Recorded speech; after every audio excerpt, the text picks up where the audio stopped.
Bueno, muchachos, ¿cómo están? Muy buenas tardes con todos. Les saluda el profesor Francisco Mendoza. Hoy ya tenemos nuestra semana 36 y última semana de avance de nuestro ciclo anual.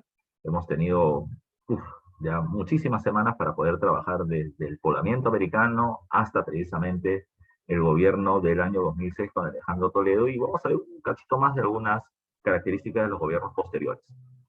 Así que empecemos sin mucho preámbulo. Lo primero que tenemos que ver es la segunda etapa del gobierno de Alberto Fujimori.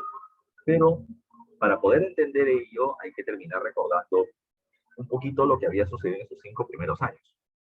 Los 5 primeros años de Fujimori son bastante, pero bastante especiales. Uno, porque recuerda tú que veníamos de un proceso hiperinflacionario a niveles estratosféricos que nos había terminado dejando Alan García, con una economía no solamente arruinada, sin reservas precisamente dentro de nuestro sistema bancario estatal, además de eso, con un país bloqueado desde el punto de vista internacional para préstamos e inversiones, o sea, en resumen, ya con un país quebrado, ya con un país quebrado. Recuerda que Mario Vargas Llosa, candidato a la presidencia, planteaba aplicar un shock de medidas económicas neoliberales, pero esto terminó poco a poco encendiendo las alarmas y el pánico entre la población, también promovido por parte del propio gobierno aprista, quien, digamos así, le devuelve el golpe ante tantas críticas que había recibido por parte de Mario Vargas Llosa. Esto termina dando paso a la figura del candidato a la presidencia, Alberto Fujimori, quien, digamos, de no terminar teniendo ningún tipo de posibilidad de poder llegar al gobierno, terminó pasando la segunda vuelta.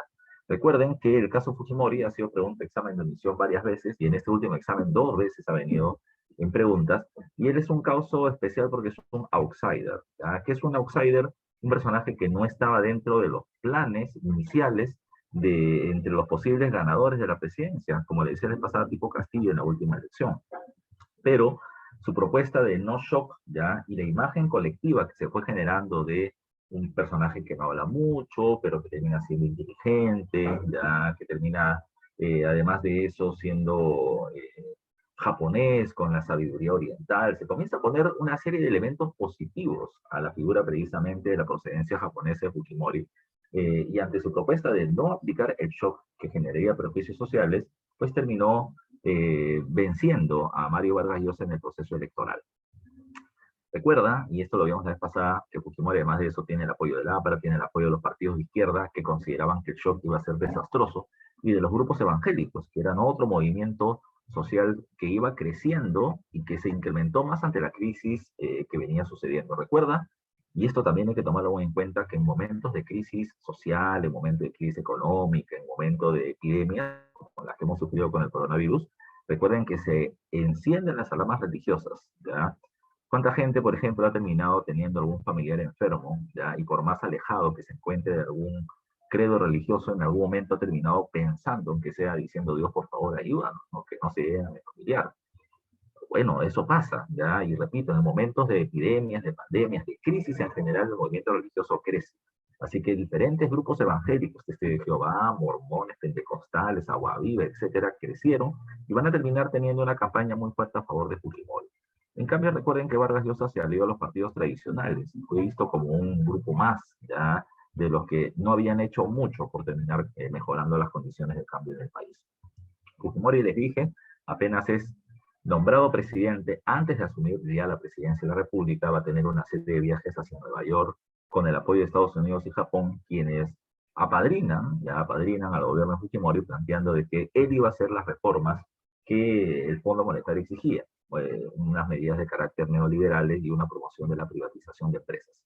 Con todo ello, Fujimori llega a tomar el control del gobierno y lo primero que hizo, le dije la vez pasada, es el famoso Fujishock, ¿ya? Y es donde vivimos o es donde trabajamos principalmente su gobierno, en las reformas económicas.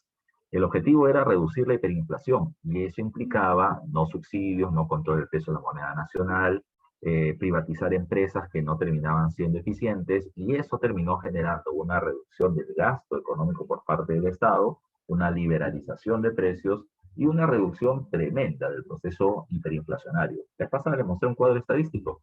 Pasamos de 7.400% en julio del año 90 a 120% en julio del año 91. O sea, en un año, la hiperinflación, con una menor intervención del Estado en la economía, bajó 7.200 puntos.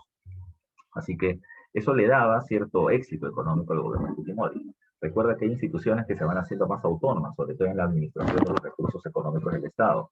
Más autonomía para el BCR, más autonomía para la SUNAT, un cobro más eficiente de impuestos.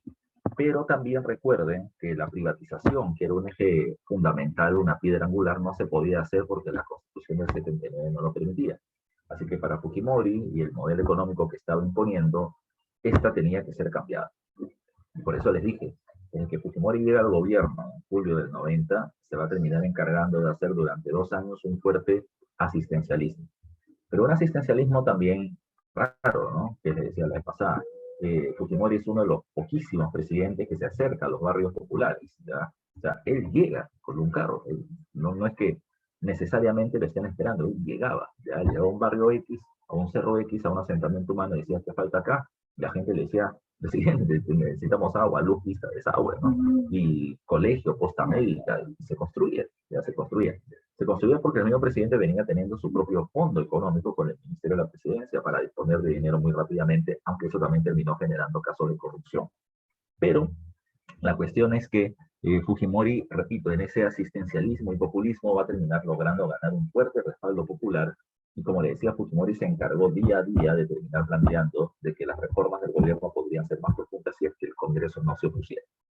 Se generó, por lo tanto, una opinión pública, ya se generó una imagen de la población de que el Congreso terminaba siendo ineficiente, de que el Congreso era un obstáculo, y por lo tanto, cuando Fujimori dio el golpe de Estado el 5 de abril del año 92, con un respaldo social y un cambio económico que lo terminaba respaldando, este va a terminar teniendo una suficiente cantidad de aprobación popular. No hay grandes movilizaciones en las calles en contra precisamente del autoritarismo, pero también hay que tomar en cuenta otro elemento. Recuerda que ese golpe de Estado del año 92 ya terminó siendo la firma del pacto, por así decirlo, entre el gobierno y las Fuerzas Armadas. Las Fuerzas Armadas respaldan el golpe de Estado, y recuerda que el nexo ahí termina siendo Vladimiro Montesinos. Montesinos era un militar expulsado del ejército, ¿ya?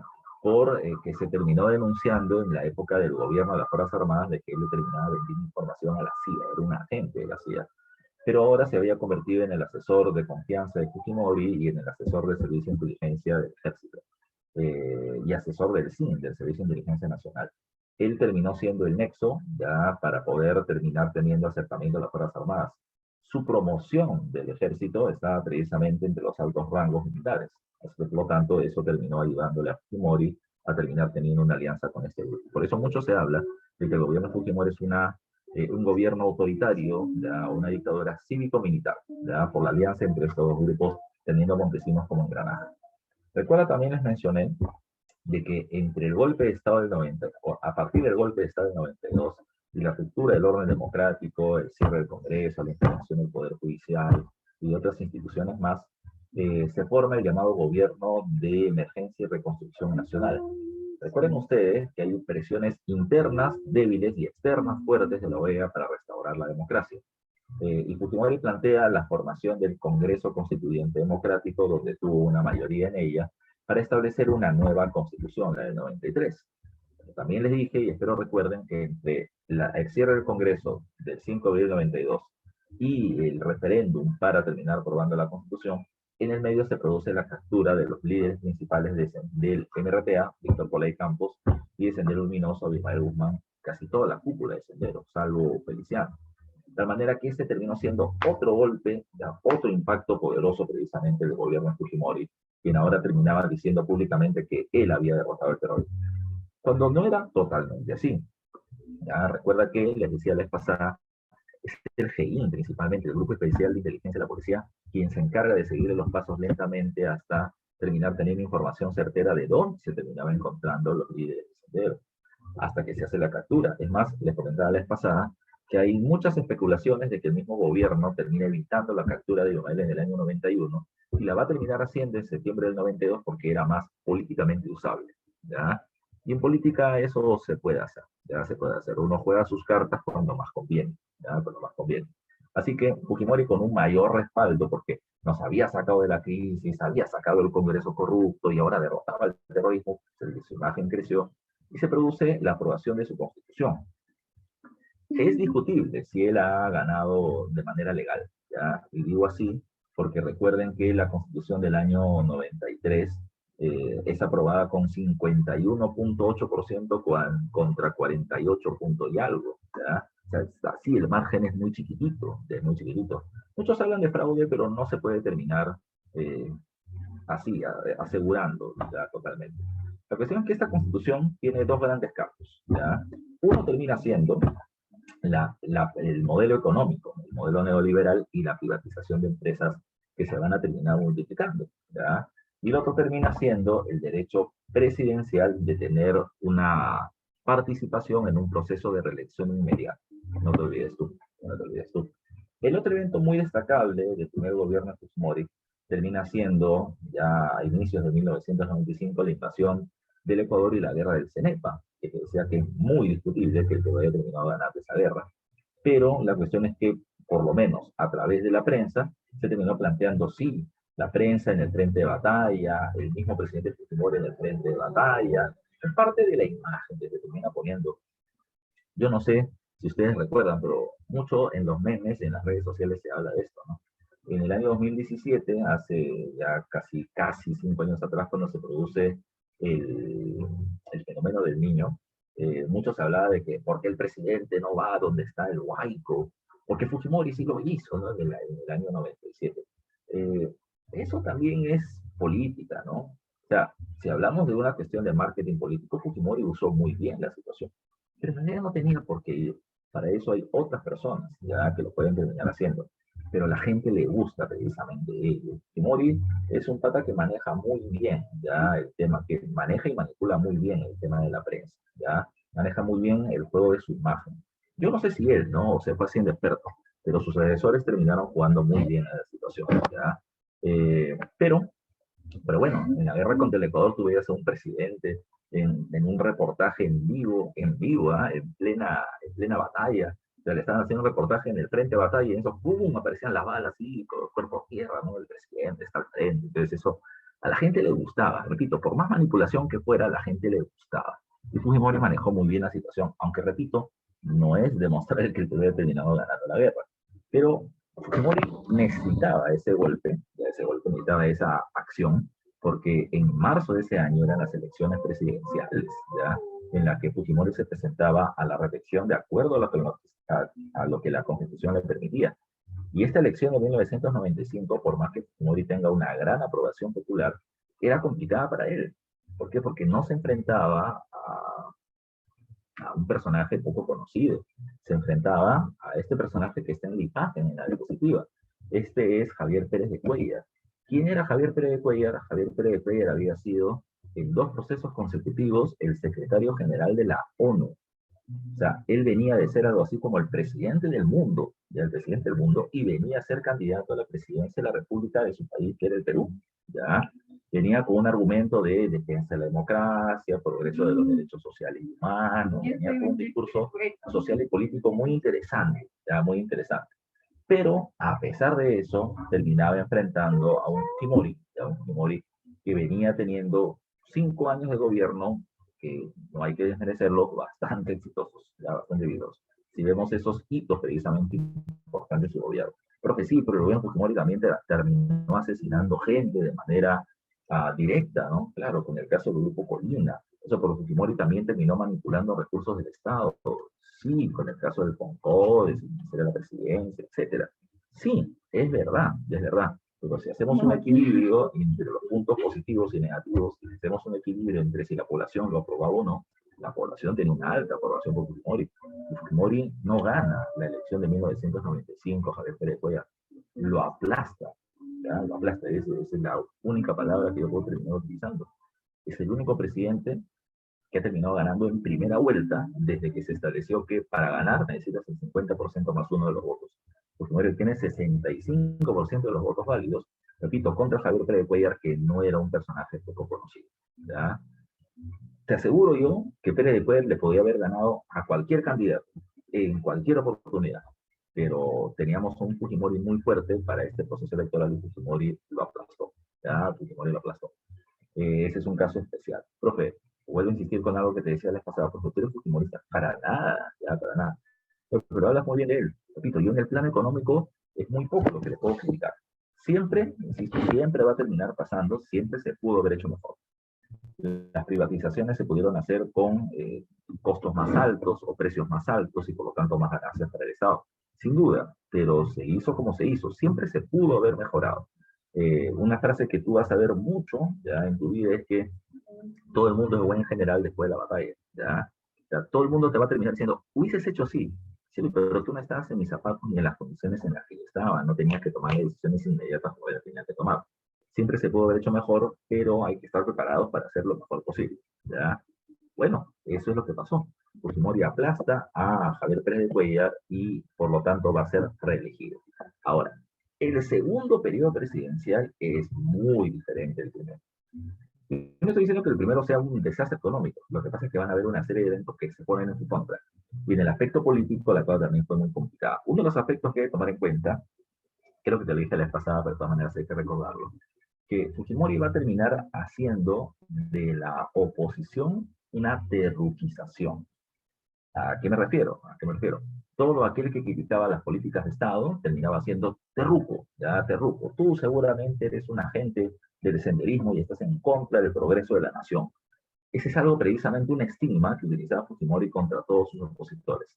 Y como la gente estaba todavía traumatizada por todo el proceso de conflicto armado interno que se había terminado desarrollando, esos stickers que terminaba poniendo el Fujimorismo terminaba haciendo de que la gente no quiera terminar protestando como antes. ¿Ya? Como antes. En el año 92 y el año 98, 97, 98 hay un estado de anomia, hay un estado de mejor no critico al gobierno, Fujimori es muy popular, no quiero que me estigmaticen, así que por lo tanto había un debilitamiento de la crítica contra él. ¿Cuándo? Es que la crítica se enciende contra Fujimori. La crítica se enciende cuando Fujimori ya, y sus partícipes deciden promover la denominada reelección presidencial. ¿Ya? La reelección presidencial. ¿Qué pasa? Ya que pasa, a finales del año 1996 se termina produciendo, en la última sesión del año 1996, se termina produciendo una moción de debate en el Congreso sobre la llamada ley de interpretación auténtica de la Constitución. ¿Ya? Aquí está, la denominada ley de interpretación auténtica de la Constitución. ¿Qué decían los fujimoristas que terminaban siendo mayoría en el Congreso? Porque tenían más del 50%. Ellos terminaban planteando el siguiente argumento. Fujimori fue electo presidente en 1990, pero con la Constitución de 1979 que está en vigencia. Ahora hay una nueva Constitución, la del 93, y de acuerdo a esta Constitución, Fujimori recién se ha elegido en el año 95, y como esta permite una reelección, entonces Fujimori se va a reelegir con esta Constitución del 93 recién en el año 2000. Esta termina siendo la propuesta. Ahora, una propuesta como esa no requiere solo mayoría 50%. Y los fujimoristas venían teniendo las tres cuartas partes, pero solo le faltaban 2 votos, ya 2 votos.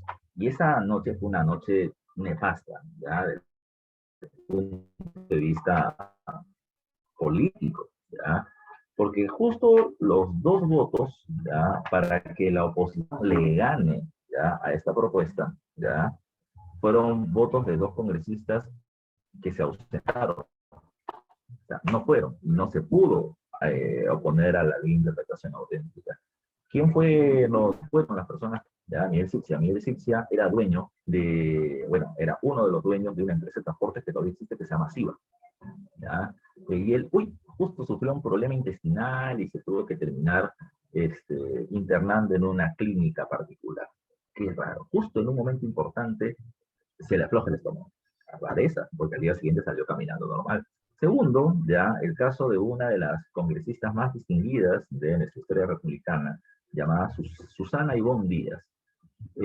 Ustedes la conocen, ya, ustedes la conocen. En mis tiempos era un poco más conocida todavía. Susy Díaz, va a terminar siendo congresista de la República en el año 95, electa por parte de la población, con una campaña extraña. Salió con una vedette y un travesti, ya no me acuerdo ahorita el nombre de que la acompañaba, y salía por las calles regalando preservativos, y se levantaba la falda y terminaba teniendo el número 13, que era precisamente el número de su puesto dentro del grupo en el que ella terminaba postulando en las nalgas, ¿ya? Y así salía eso, ¿ya?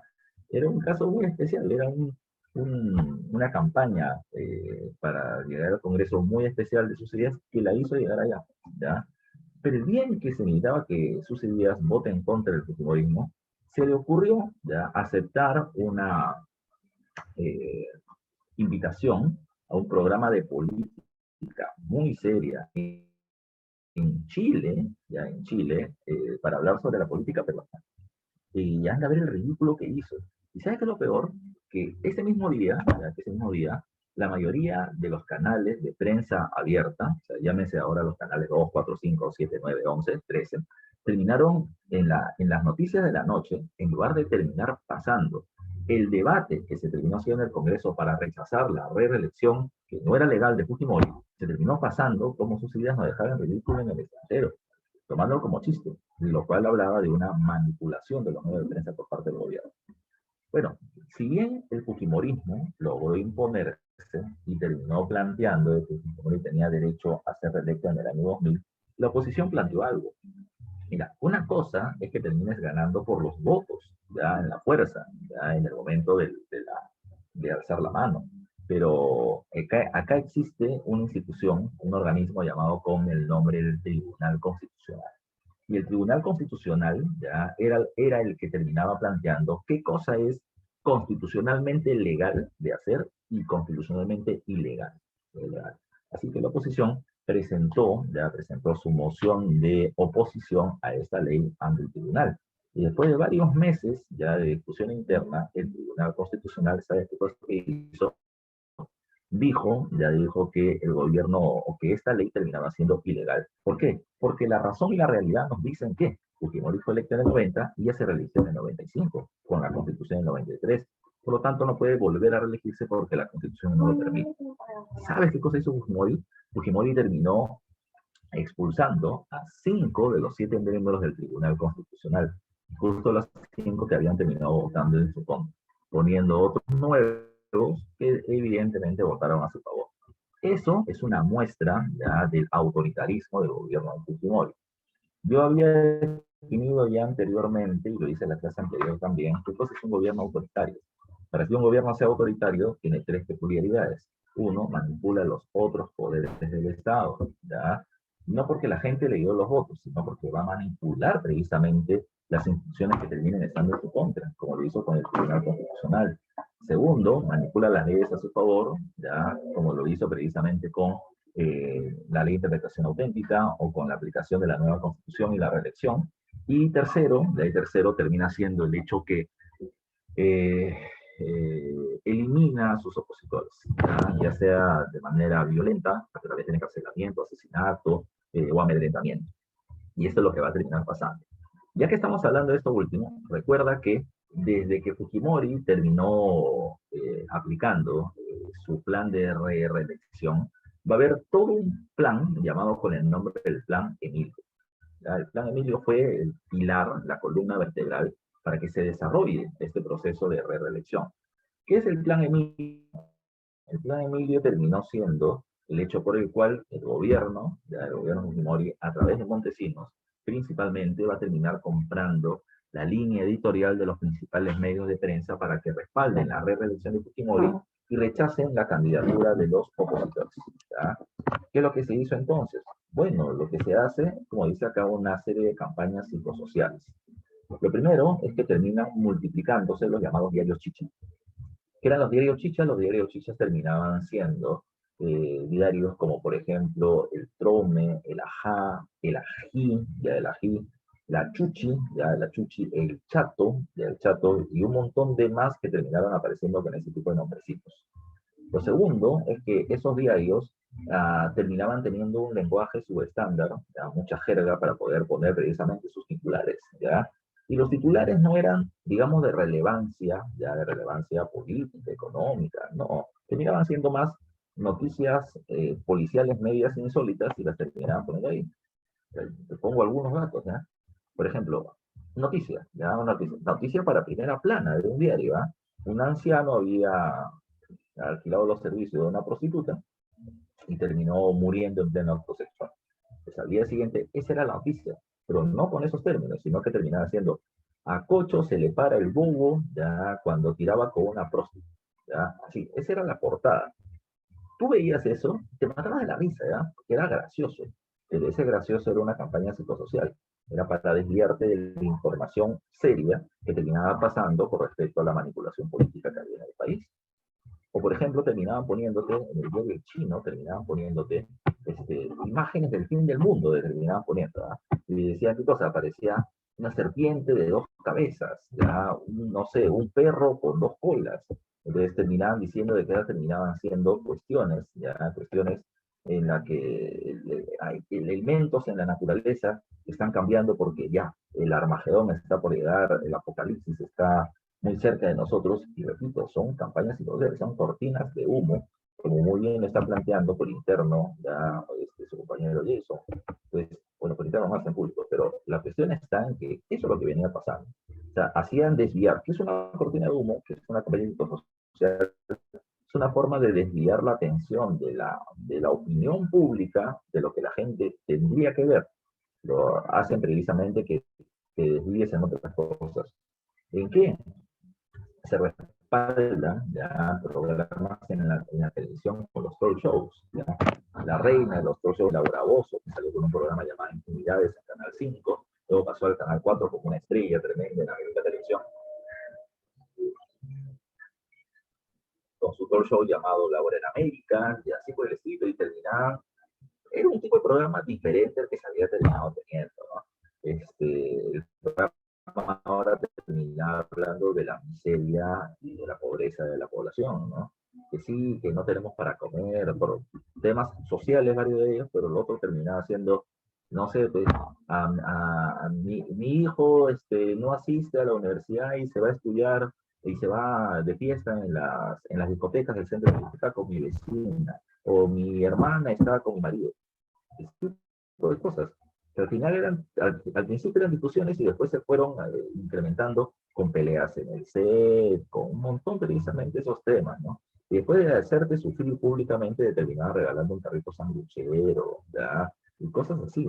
A la gente le gustaba el morbo, ¿ya? O sea, no el morbo del tema del sexo, sino el morbo de qué es lo que le pasa a las personas en sus casas, ¿no? Se fue haciendo así. O sea, los temas sociales se convirtieron en realities, en realities.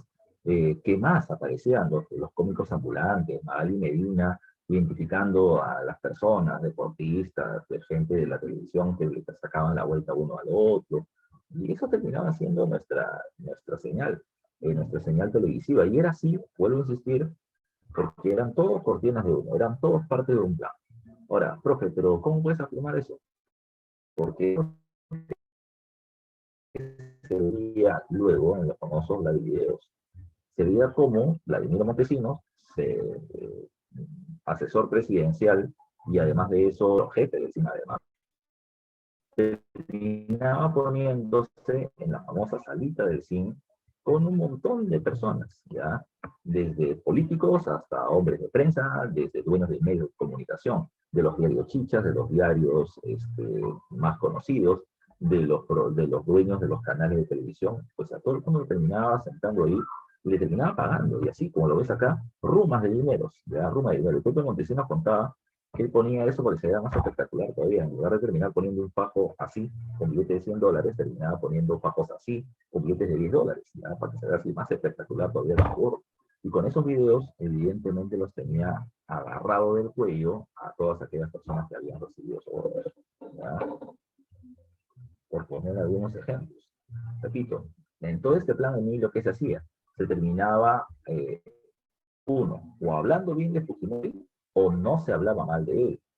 Se hablaba mal de la oposición y se hablaba de cualquier otra cosa menos de política porque todos eran cortinas de humo para respaldar el proceso de reelección de Fujimori, que ya veremos en un ratito también. Ahora, ¿qué más hay que tomar en cuenta? Otros eventos importantes de este periodo del segundo gobierno. Uno de los hechos más emblemáticos, Japón, ya por parte de un grupo del MRTA. se supone que con la captura de Polay y de Almael, el MRTA y Sendero Luminoso habían terminado, no eliminándose, ¿verdad? Pero habían terminado reduciendo a niveles muy ínfimos al punto que ya no era una amenaza para el Estado. Pero, uy, sorpresa, se terminó produciendo la toma de la embajada de Japón. Esto para Fujimori terminó siendo buenísimo, ya, buenísimo. ¿Por qué? ¿Ya? ¿Por qué? Porque terminaba siendo la muestra de que el terrorismo no ha sido derrotado, ya no ha sido derrotado. Que nosotros hicimos grandes esfuerzos, grandes logros, pero el terrorismo es una amenaza que está ahí presente. Y si Fujimori ya lo derrotó antes, lo puede derrotar de manera permanente. Así que esa va a terminar siendo el discurso del no de Fujimori, del Fujimorismo hasta la actualidad. Toda su oposición es terruca. Pedro Castillo es terruco, Cerrón es terruco, ¿ya? Bermejo es terruco. Yo no voy a terminar diciendo que no lo son, pero nunca han visto, nunca hemos tenido una prueba de que terminen teniendo acciones armadas o ideológicas para promover una acción violenta contra el Estado, con bombas y demás. Pero se le acusa fácilmente de eso, ¿no? Ya se le acusa de terrucos. ¿Por qué? Porque ese es el pánico del cual ellos terminaron capitalizando su poder político. Ellos son los malos y solo yo los puedo derrotar. En diciembre de 1996, el 17 de diciembre, un pequeño grupo de narratistas, creo que entre 13 y 15, encabezado por parte de Néstor Serpa Cartolini, y al costado está uno de los más famosos narratistas de esa toma, el árabe, ya Rolly, no me acuerdo su apellido, ya, pero el árabe ya era su alias, ya, entraron como si fueran mozos a la Embajada de Japón, en donde se estaba celebrando el cumpleaños del emperador japonés o del embajador del Japón en el Perú, Morihisa Aoki. Se estaba celebrando y habían personalidades, ya, empresarios, banqueros, dueños de prensa, políticos, ya, políticos, el alcalde de Miraflores, diversas personas, estaban almirantes, generales, o sea, la élite ya del Perú, la élite política y económica, metida en esa reunión. Repito, estos que entraron como si fueran mozos, terminaron tomando la embajada con dos reyes, un montón. Pero en el paso de las horas terminaron liberando primero a todas las mujeres y los niños. Ahí el MRTA comete un error, ¿verdad? Porque entre esas mujeres sin saberlo estaba la hermana y la mamá de Fujimori. Si las hubiese tomado como prisioneras, tal vez precisamente hubiese podido manipular mejor la situación. Pero se libera a todas las mujeres, otros lograron escaparse por ahí, como el alcalde de Miraflores de ese momento, ¿ya? El hermano de Alberto Andrade. Pero además de eso, ¿ya? Pero además de eso, se va a iniciar un proceso de depuración también. De todos los varones se van a terminar quedando solamente personalidades importantes japonesas y políticos. Estaba el ministro de Relaciones Exteriores, seguramente uno de los hombres políticamente más importantes del Perú de la época de Fujimori, que terminaba siendo Francisco Tudela, estaba el almirante Gianpietri, estaba, no sé, había varios personajes, Alejandro Toledo, había un montón de personajes importantes, ¿ya? Jueces, fiscales, repito, gente muy poderosa estaba ahí. Ahora, se les toma como prisioneros, ya se les toma como prisioneros por poco más de 120 días, no terminó durando esta crisis muy poco. Pero, ¿qué se hizo con respecto a la toma? Mira, en ese periodo, solamente meses antes, había sucedido algo. En Rusia, no tiene nada que ver con el Perú. En Rusia, no sé si ya lo lograron ver en el curso de Historia Universal, hay un movimiento separatista, hay un movimiento de un pueblo llamado Chechenia, que busca su independencia de Rusia, y estos comenzaron a realizar actos terroristas violentos contra el gobierno ruso.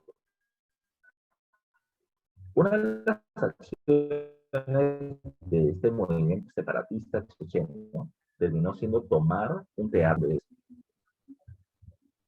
Decía, el separatismo checheno estaba intentando tomar el control o tomó precisamente como rehenes a personas que estaban en un teatro y pedían precisamente para liberar a los rehenes que se establezca la libertad de Chechenia. ¿Sabe lo que hizo el gobierno ruso dirigido por Vladimir Putin? Lo que hizo fue bien simple. Terminó haciendo entrar al ejército a la fuerza y metió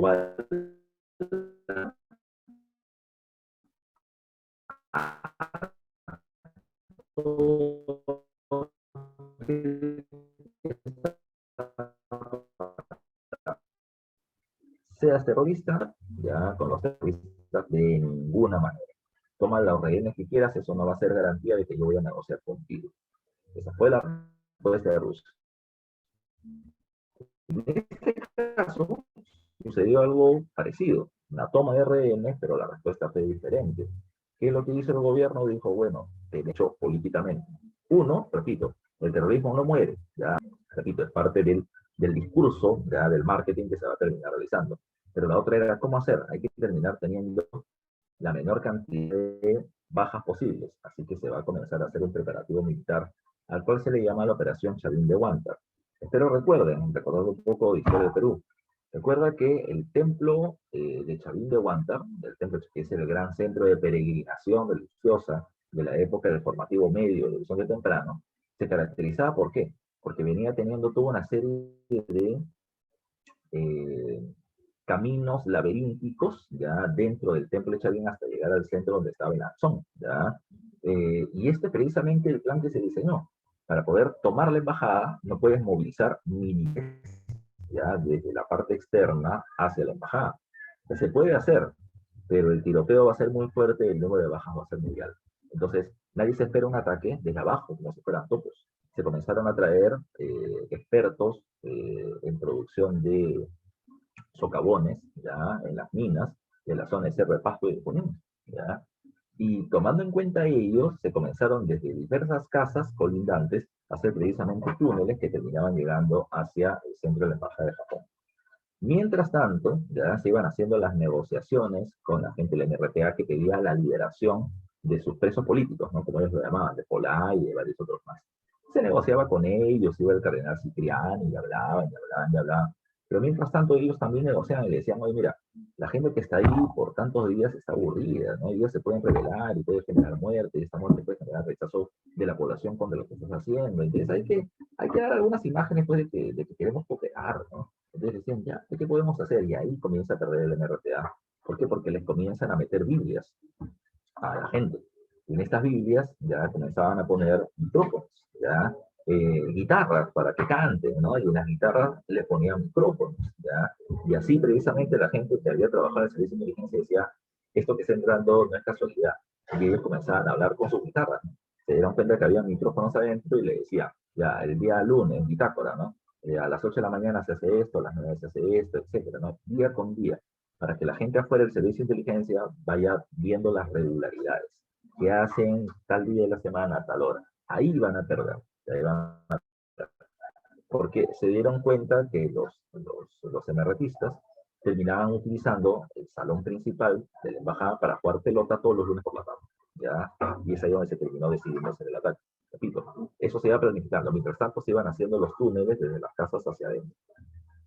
Cuando los túneles están cada vez más cerca y evidentemente la bulla podía ser percibida por los separatistas, lo que hacían los militares era terminar poniendo parlantes gigantescos afuera, ya poniendo veces la marcha de banderas, y los militares terminaban desfilando alrededor, y los separatistas afuera metían balas, Dios también, y era parte de todo el show, porque la cuestión era hacer bulla para distraer, mientras abajo se venían haciendo las excavaciones.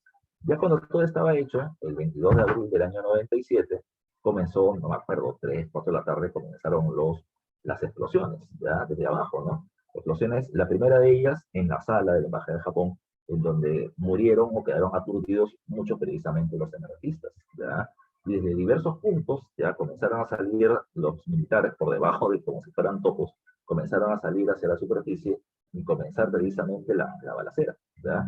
Todo fue en vivo, ¿no? No se vio en vivo desde adentro, pero se vio desde afuera, ¿no? Todas las cámaras venían viendo las explosiones y todo lo que iba pasando. Esta es una de las capturas precisamente de las imágenes que se terminó tomando cuando ya lograron abatir a los anarquistas. Con respecto al abatimiento de los mismos, se habla que muchos de los anarquistas habían sido asesinados en el fragor de la batalla, de estar disparándose, que muchos otros habían rendido y habían sido ya reducidos, y que luego se les terminó asesinando, ¿ya? Si tú me preguntas a mí, ya, si tú me preguntas a mí, yo te diría, está bien muerto, ¿no? Porque uno sabe que cuando hace esto, es muy probable que lo terminen matando. Pero, desde el punto de vista legal, es un asesinato extrajudicial. Si ya el enemigo lo tiene rendido, no tienes por qué matarlo.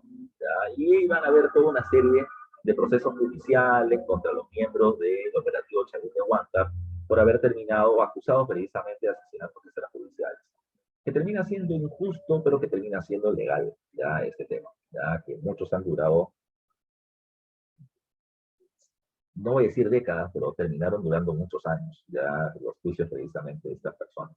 Pero, insisto, la captura, ¿sabe cuántos muertos hubieron? Bueno, aparte de todos los separatistas, murieron 2 militares y murió solo un civil, solo uno, y desalado. Ni siquiera le cayó una bala en la cabeza mientras estuvo huyendo, le cayó una bala en la pierna. Solo una bala en la pierna te hiere, lamentablemente le cae en la arteria femoral. Y producto de caerle en la arteria, se desangra y se muere Carlos Giusti, que era él, un miembro del Poder Judicial. Y fue precisamente el caso de rescate de rehenes más exitoso de la historia del mundo, de la historia. Eso sí hay que tomarlo en cuenta en el caso del operativo Chavín de Huántar. Pero hay otros aspectos, ¿ya? Hay otros aspectos. Por otro lado está el caso, repito, del proceso de la reelección y lo que va a terminar generando esto, ¿ya? En el año 97, 98, no recuerdo muy bien el año, pero creo que es en el año 98, se produce algo. Desde que Fujimori llegó al gobierno en el año 90, entre el 90 y el 92, se va a terminar produciendo la toma o la creación de comisiones de intervención en las universidades, así se les va a terminar llamando.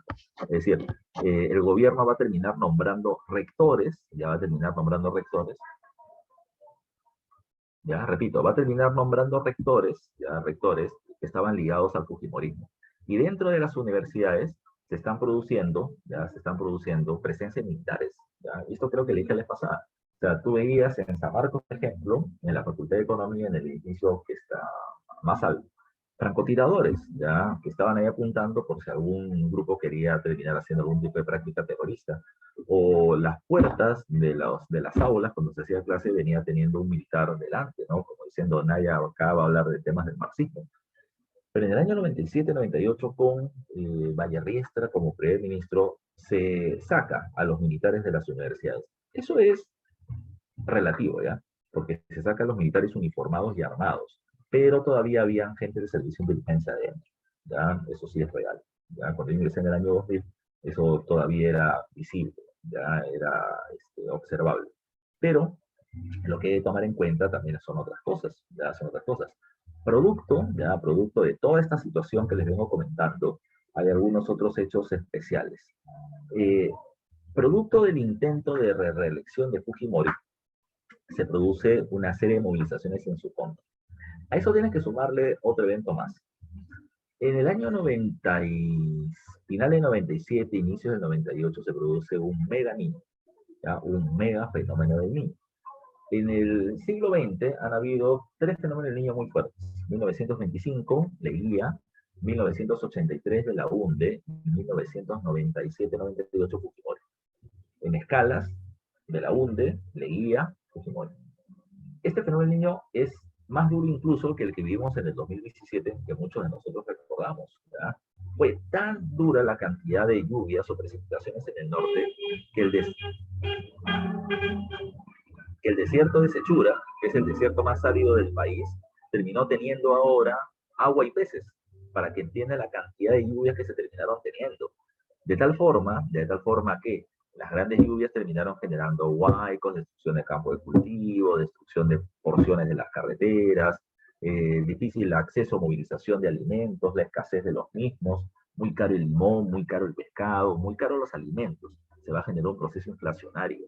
Entonces, mira los frentes. Crisis política por la reelección de Fujimori. Crisis económica producto del fenómeno del niño. Pero eso suma de otra crisis. En el año 98 se termina produciendo algo llamado con el nombre de la crisis de los tigres asiáticos.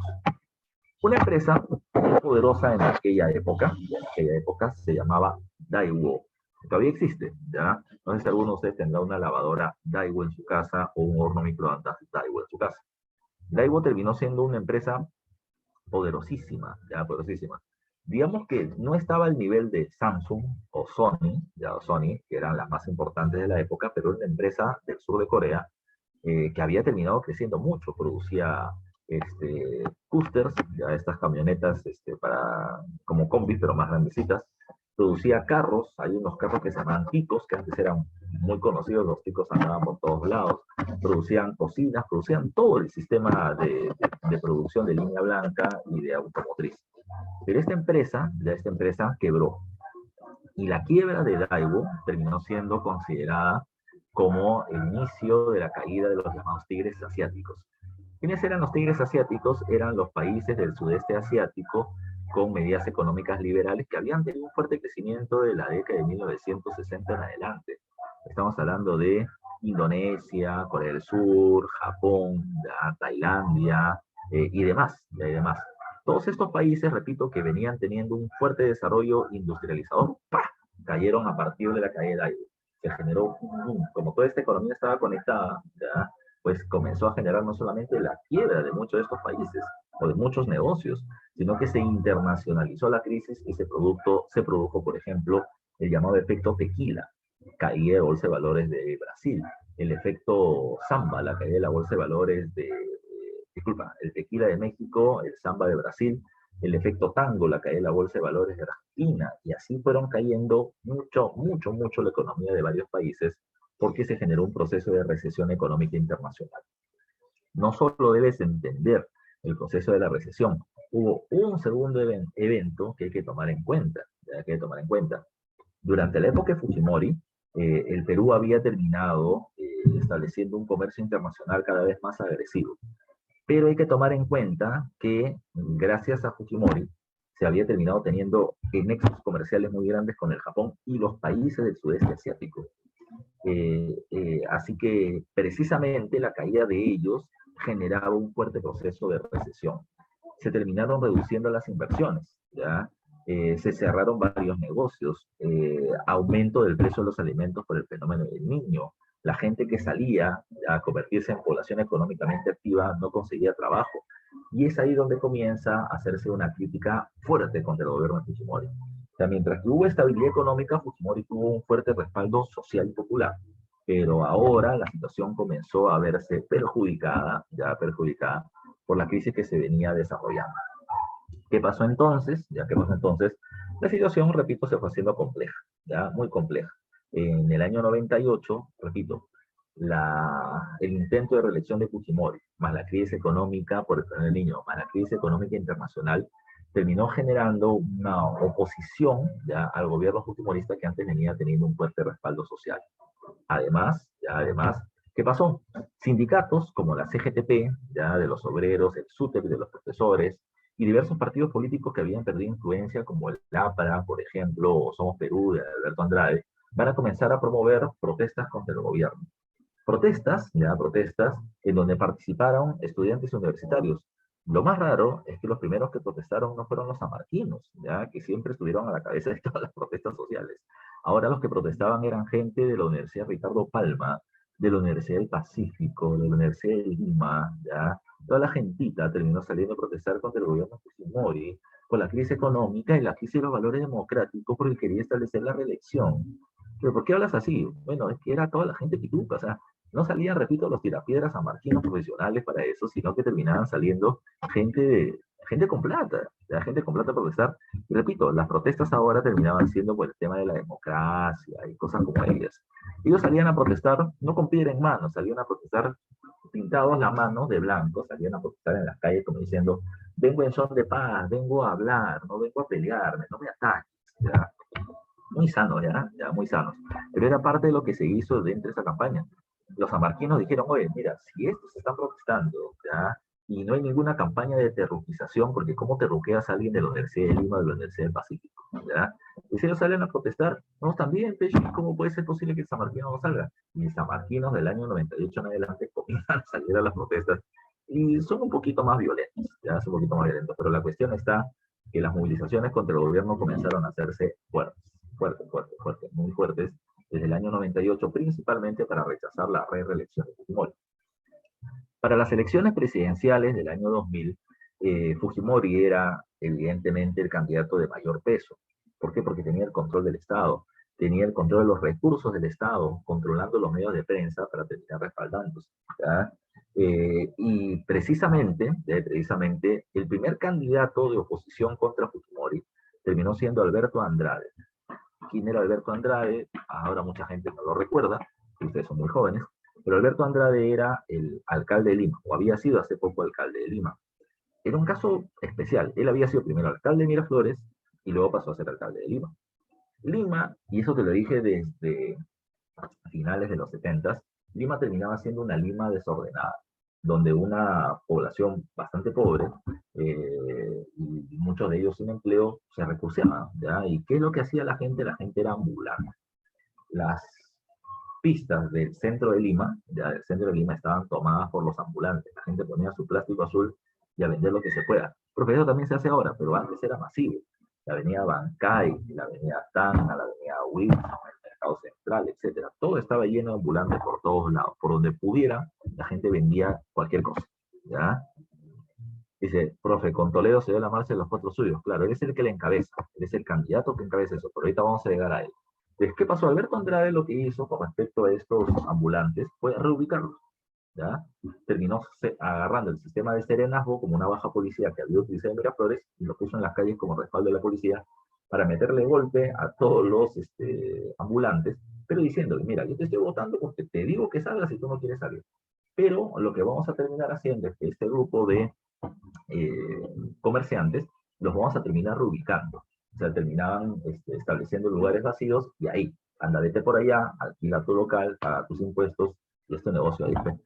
El ambulante prefiere seguir siendo ambulante. Yo no apoyo impuestos, yo no gasto nada y las ganancias son directas. Pero no les quedaba de otra. Andrade no los dejaba respirar. En lo que es la Plaza Chabuca, espero que conozcas cerca de Plaza de Gobierno, ahí estaba antes el centro comercial Polvos Azules, que era pues un camino estrechito siempre, puesto y puesto, y que en las navidades era insufrible, pero, repito, eso es lo que pasaba. Hubo, no me acuerdo si era Navidad, Año Nuevo, ya no exactamente no recuerdo qué año, habrá sido 96, 97, uy, hubo un incendio, producto de un cortocircuito en Polvos Azules. Y lo que hizo el alcalde Andrade es decir, ¿sabes qué? A partir de ese incendio se nota la inseguridad, se nota el descontrol, tienen que ser reubicados. Los votó, ya los votó. Para muchos el incendio fue provocado, pero la cuestión está en que Alberto Andrade había terminado poniendo orden. Los parques ahora tenían flores, ya las avenidas se podían transitar, había un poco más de seguridad en las calles, y la gente vio la gestión de Andrade como una muy buena gestión. Él era el líder de un grupo electoral de un partido que primero se llamó Somos Miraflores, cuando postuló a la alcaldía de Miraflores, luego se llamó Somos Lima, cuando postuló a la alcaldía de la capital, y ahora se llamaba Somos Perú. Ya Somos Perú. Bueno, él era, repito, el primero que le sale al frente a Fujimori. Pero el Fujimorismo y todo el control de la prensa que venía teniendo, pues hicieron una causa común para decir algo. Alberto Andrade y su familia venían teniendo una empresa que terminaba haciendo carteras de cuero, carteras, billeteras, todo lo ligado a eso. Se llamaba Alda, ya se llamaba Alda. Y se terminó sacando, repito, a través de la prensa comprada por parte del gobierno, que de manera inusitada, esta empresa Alda, desde que Andrade fue alcalde, pasó a tener una gran cantidad de ganancias. Y qué raro, eso seguramente es producto de la corrupción. Se sugirió. Pero así como se sugirió, pues todos los medios de prensa terminaban diciendo lo mismo.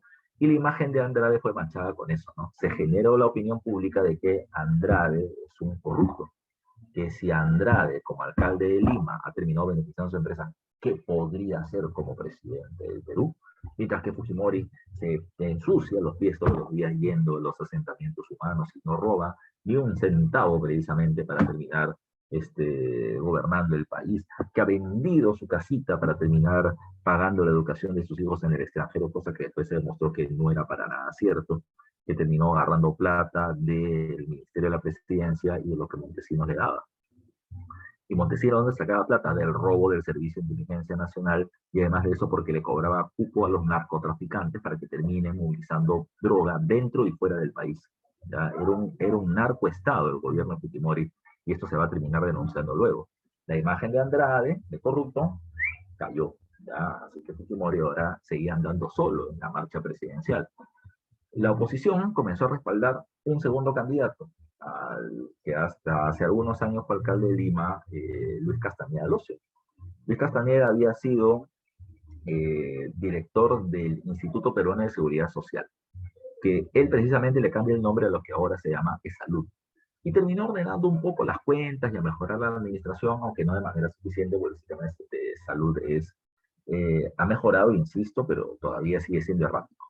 Pero él con esta imagen de terminar siendo un buen gestor, pues aparece como ahora un candidato a la presidencia de la República. Y este pata denuncia una cuestión que terminaba siendo cierta, ¿ya? ¿Qué cosa es lo que él termina denunciando? ¿Ya? ¿Qué cosa es lo que él termina denunciando? Denuncia que cuando él estaba en pleno proceso de campaña electoral, ¿ya? Lo que hizo, o lo que él denunciaba, es que cuando él se movilizaba de un lugar a otro, autos con lunas polarizadas terminaban persiguiéndolo, ¿ya? Persiguiéndolo, y denunciaba de que esto era una persecución del gobierno en su contra, ¿ya? De que Fujimori no está respetando el proceso electoral democrático y que quiere intimidar, ¿ya?, a la oposición. Bueno, Castañeda lo ponía para terminar desenmascarando el gobierno que dice ser democrático, pero que en realidad termina persiguiendo a quienes se están oponiendo a él. Pero toda la prensa pro-fujimorista, ¿qué cosa es lo que hace? Lo ridiculiza, sobre todo en los diarios chicha, diciendo, Fujimori, ¿sabe lo que hacía? Fujimori venció al terrorismo, Fujimori nunca se corrió del terrorismo, habían coches bombas, ya, etcétera. Estuvo en la guerra, en el frente de batalla contra el Ecuador, y Castañeda termina denunciando que unos carritos lo siguen, ¿ya? Entonces no tiene la fuerza, pues, para ser presidente, porque para ser presidente hay que ser macho, que tiene Fujimori. Esa era parte del discurso, y lo repito, lo repetían día a día para que la gente lo acepte. Pero si la gente lo aceptaba, vuelvo a insistir, cuando hace un rato te hablé de los diarios chicha, hay que tomar en cuenta que no eran ni uno ni dos, eran más de 14.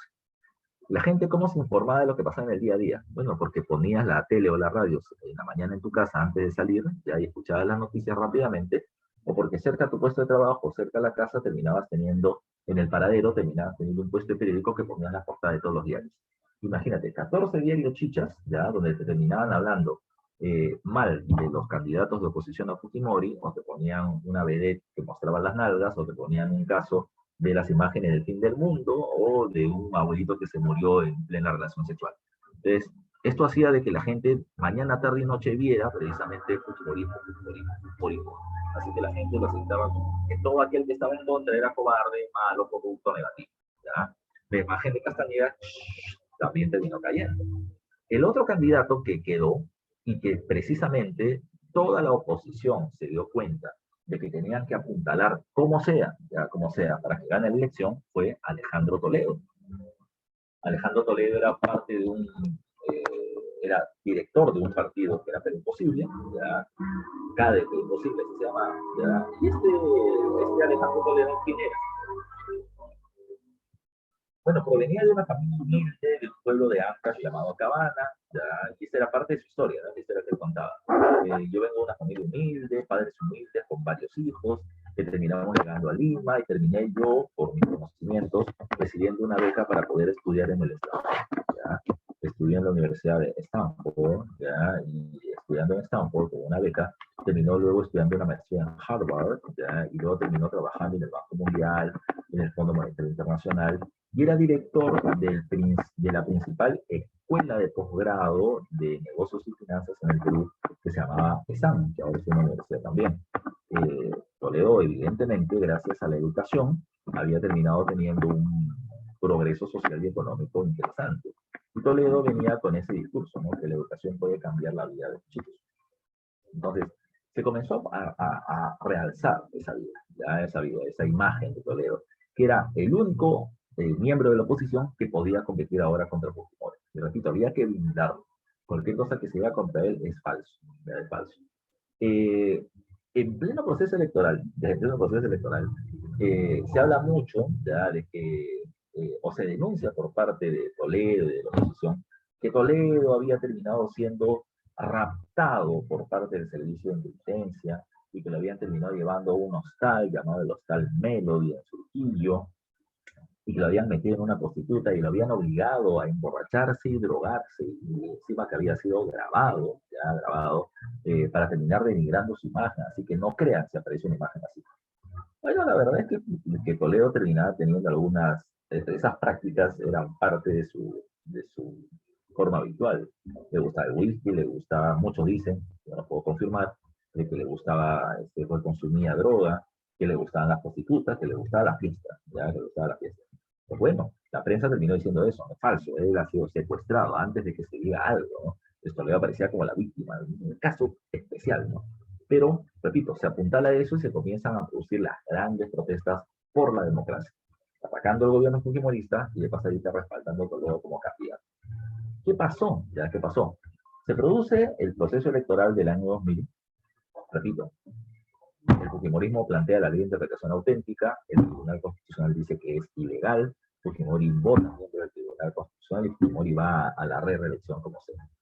Ahora, en el proceso electoral, ustedes deben haber visto hace poco nada más, que en una determinada hora, antes era a las 4 de la tarde, todo el mundo esperaba el llamado flash, el conteo rápido de las mesas electorales o de los votos a boca de urna. Es decir, que cuando una persona sale, están las encuestadoras, en las calles y te preguntan por quién has votado. Tomando en cuenta ciertos cálculos, se podía decir quién había ganado la elección. Se planteó de que en el flash electoral, a las 4 de la tarde, de que Toledo había ganado con 52-53% en primera vuelta contra Fujimori. Todo el mundo celebraba, ¿ya? Pero lo que terminó sucediendo es que al pasar las horas, en el transcurrir de las horas, cuando se hacían los conteos de los votos, ya los llamados conteos rápidos de las mesas electorales, lo que terminó pasando es que ahora, ya, había terminado ahora, ¿qué? Un ratito que mi hijo requiere mi ayuda.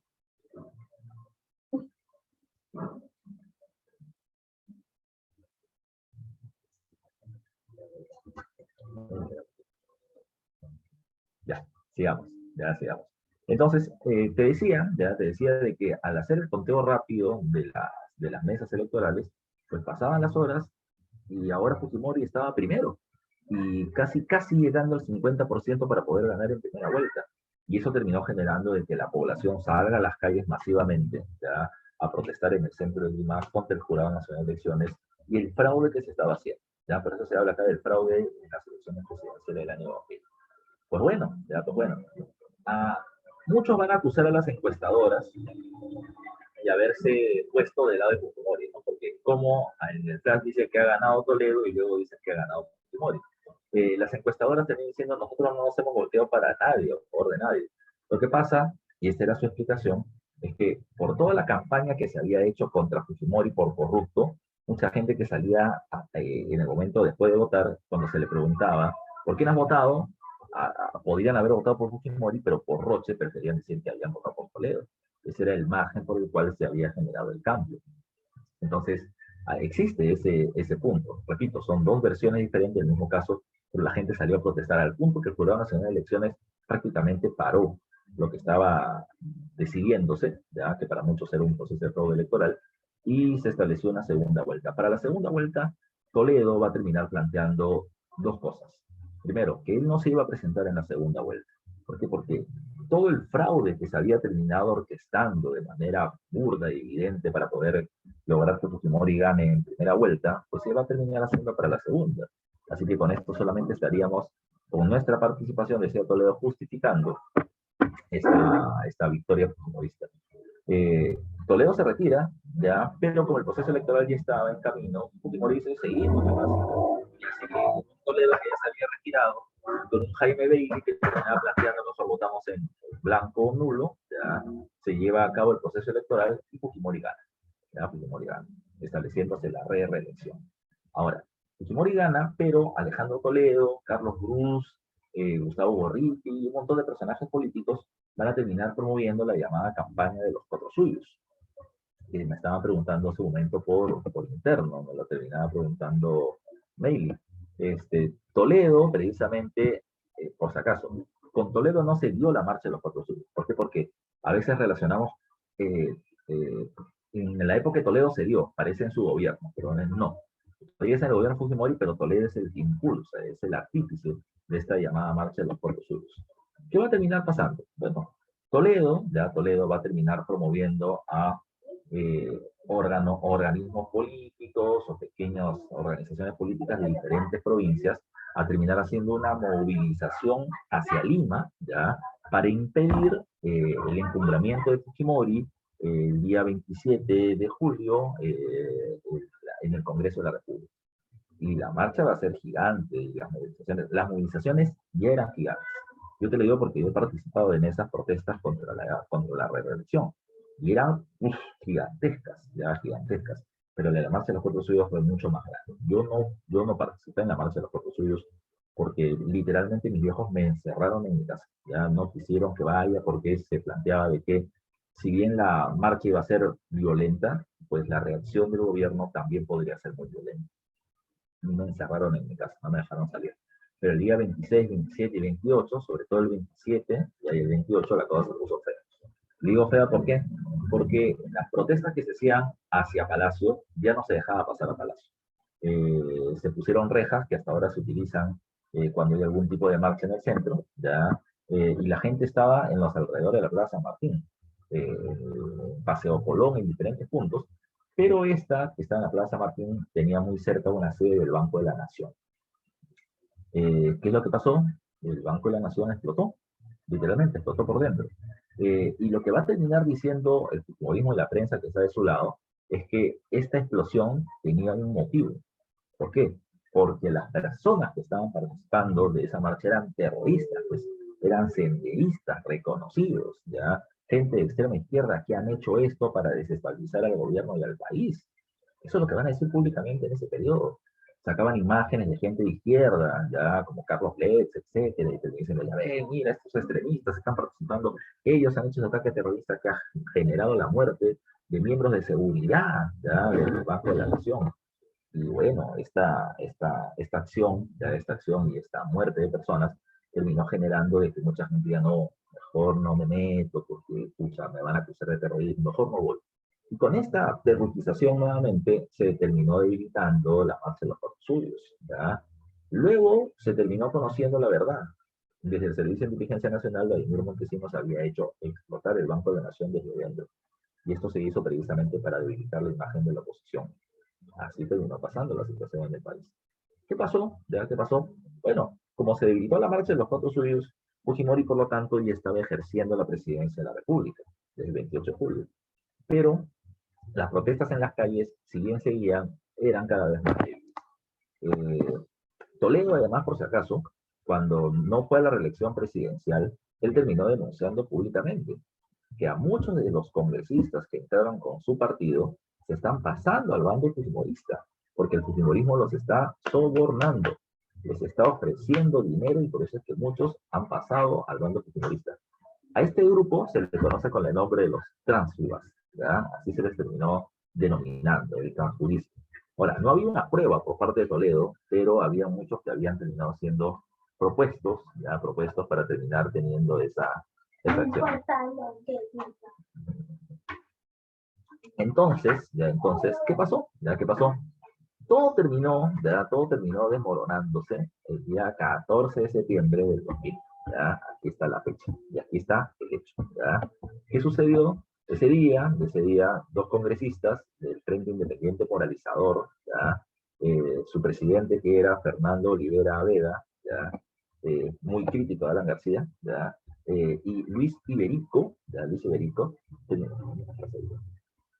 terminaron sacando precisamente a luz pública un hecho. ¿Cuál era ese hecho? El hecho terminó siendo el famoso Vladivideo. O sea, terminaron convocando una conferencia en el Congreso, en uno de los salones del Congreso, y terminaron emitiendo, repito, este famosísimo Vladivideo. Profe, ¿qué es eso? ¿Ya? Eso es tecnología arcaica. Sí, esto se llama un cassette de VHS. ¿Ya? Ustedes ya no terminan viendo ni siquiera en discos ya las películas, ¿no? Ahora casi ya nadie compra CDs, ahora lo terminas bajando de Cuevana 3 o BNX, etcétera, ¿no? Ya. Pero, pero se terminó emitiendo por este video como Vladimiro Montesinos, ya Vladimiro Montesinos se reunió con el congresista electo por el partido de Toledo, ya Alberto Curibú Machar, se terminó reuniendo en la salita del CIN, y en la salita del CIN la conversación que se terminó observando fue muy especial. ¿Por qué? Porque Montesinos se reúne con él y era una reunión evidentemente pactada, o sea, ya sabían aquello.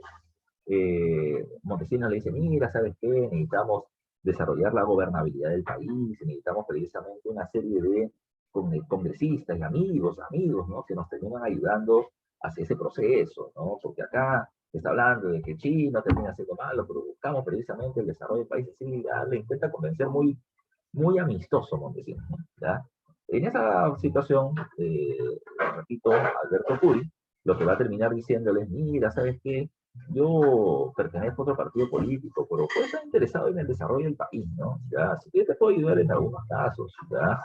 Pero sabes que yo también tengo algunas necesidades, pues. O sea, mira, yo soy del Callao y yo termino teniendo preocupación por la gente pobre. Y a mí me gustaría, le dice Alberto Curi, terminar teniendo un camioncito frigorífico, pequeño nomás, para poder repartir pescado entre la gente pobre del Callao y de esa manera poder apoyarlo y ganar respaldo, ¿no? Y Montesinos, digo, sabía que Curi le está pidiendo plata, ¿ya? Dice, ¿quieres un camioncito? Pero dímelo más, hermano, dímelo nomás, ¿cuánto necesitas? ¿Ya? ¿10.000? ¿15.000? ¿Ya? Así que Montesinos dice, un ratito, y pum, sale de la escena y aparece con una bolsa negra con un montón de fajos de dinero y comenzó a llenar la mesa de plata y plata y plata, ¿verdad? Como había mostrado en la imagen anterior.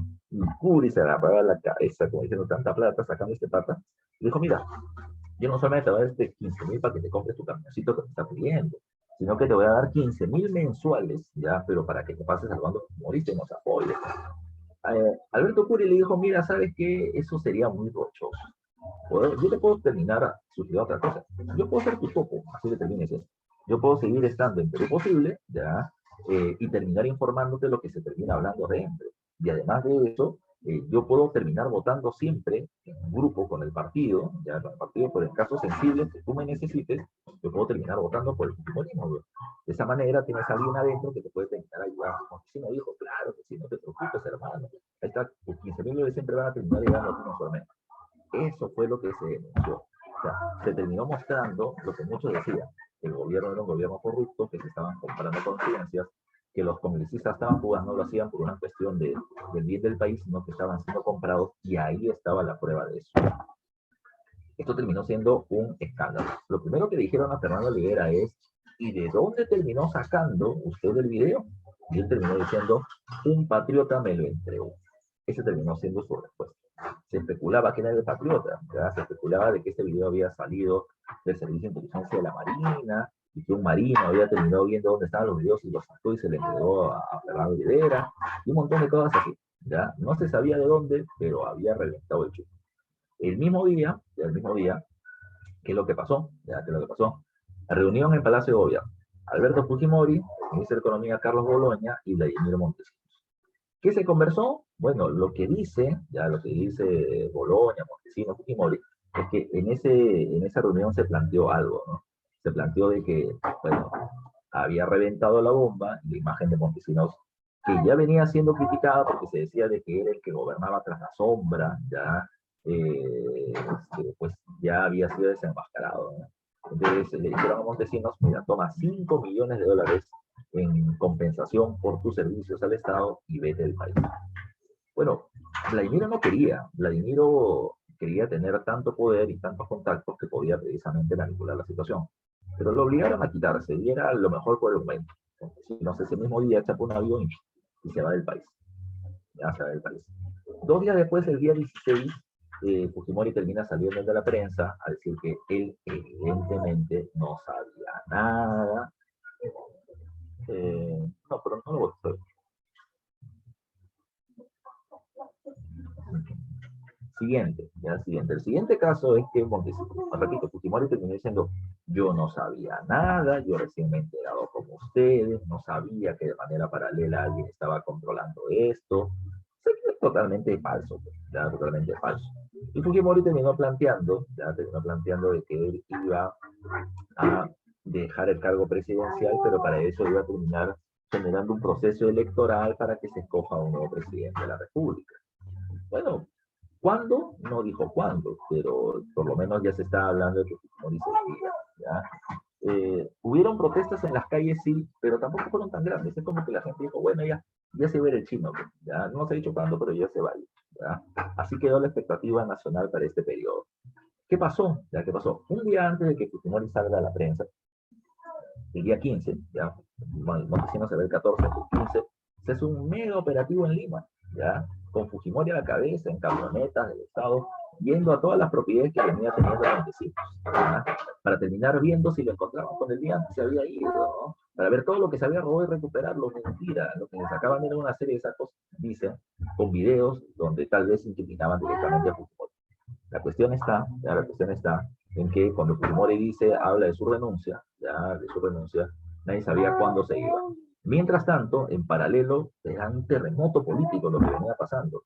Los congresistas estaban fugas que sabían de que en cualquier momento podía salir su video, comenzaron a renunciar o a irse del país. Los vicepresidentes también renunciaban. ¿Ya? La presidenta del Congreso quería mantenerse, pero cada vez con un menor respaldo. Y la cosa era de locos. 2 meses después, Fujimori termina yéndose a una reunión de la APEC. ¿Qué es la APEC? Ustedes lo conocen, espero por economía, es la Asia Pacific Economic Council, el Tratado Económico Asia-Pacífico, en donde el Perú había sido un país, o era, y es un país miembro. Fujimori se va a una reunión de la APEC en Brunei, en el Asia, ¿ya? Pero en esa reunión, Fujimori va, porque el Congreso le da permiso, supuestamente iba a ser una reunión momentánea, pero después de la reunión en Brunei, Fujimori aparece en Japón y saca su partida de nacimiento japonesa. Esta era parte de una investigación periodística larga de una periodista llamada Cecilia Valenzuela que decía que Fujimori había nacido en Japón, ¿ya? A pesar que él decía que había nacido en el Perú, y ahora ya estaba la muestra de eso. Sacan precisamente partida japonesa, y por lo tanto, como no hay extradición de japoneses para el Perú por delitos que hayan cometido, Fujimori estaba resguardándose precisamente en Japón para que no lo encarcelen. El siguiente caso fue que Fujimori renuncia desde Japón vía fax hacia el Congreso, renunciando a la presidencia de la República. Pero el Congreso no se lo permitió. Ya todo era muy rochoso. Así que lo que hizo el Congreso fue terminar vacando, digamos así, votando al presidente de la República por el cargo de incapacidad moral permanente, permanente. Ladrón, termina siendo corruptor de políticos y de personalidades, y ahora es mentiroso porque no termina siendo japonés o peruano, sino japonés, y quiere renunciar por fax. Eso no se puede, el cargo es irrenunciable, así que lo votaron.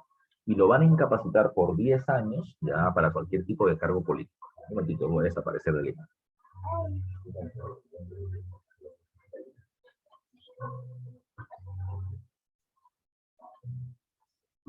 Ya. Entonces, ¿qué es lo que va a terminar pasando? ¿Qué es lo que va a terminar pasando? Producto de esto, repito, los vicepresidentes, Tudela y el otro no recuerdo muy bien, renuncian porque a ellos les correspondía al gobierno. En el Congreso el fujimorismo había terminado perdiendo mucha influencia, así que hacen renunciar, vacan a la presidenta del Congreso, que era Marta Hildebrand, y van a nombrar como nuevo presidente del Congreso a Valentín Paniagua. Valentín Paniagua, ¿quién era? Bueno, él había sido ministro de Educación en el segundo gobierno de la UNDE, era un miembro de Acción Popular, era un personaje que no venía teniendo tachadura moral alguna. O sea, era un político conocido, pero no tan mediático, ya no tenía muchos anticuchos, como se dice en política, no venía teniendo muchas cosas en su contra, de un pata limpio, y era además miembro de un partido que si hubiera un proceso electoral inmediato, no tenía muchas posibilidades de ganar. Así que precisamente todas las bancadas de oposición lo pusieron a Valentín Paniagua como presidente del Congreso. Y ante la ausencia del presidente del Ejecutivo, entonces él asumía la presidencia de la República. Así como Sagasti, pero recuerden, Sagasti asume la presidencia del Congreso y cuando lo votan a Vizcarra, asume la presidencia de la República. Cuando lo votan a Merino, disculpa, asume él la presidencia de la República. Lo mismo fue con Paniagua. Paniagua va a dirigir algo llamado como el gobierno de la transición, así se le va a terminar llamando. ¿Por qué? Porque su función era una y bien simple, ¿ya? Su función terminaba siendo convocar a un proceso electoral, ¿ya? Su función era convocar a un proceso electoral presidencial de manera inmediata. Y de manera inmediata no significa pues de un día para otro, ¿no? ¿Ya? Pero él era el que debía encabezar eso. Bueno, él va a gobernar, como lo ves ahí, entre noviembre del año 2000 y julio del 2001. 8 meses solamente va a estar en el gobierno. Esta es la imagen el día que lo nombra presidente del Congreso y por lo tanto presidente de la República, ¿ya? ¿Qué va a terminar pasando? Aquí está Manuel Macías, congresista de la República, aquí está, se me da su nombre, esta señora, Anel Tausen, Anel Tausen. Ah, pero, ¿qué más va a terminar sucediendo? ¿Ya? Cuando Paniagua, cuando Paniagua termina llegando al gobierno, se produce el retorno de la institucionalidad democrática, así se le va a terminar mencionando. A ver, claro.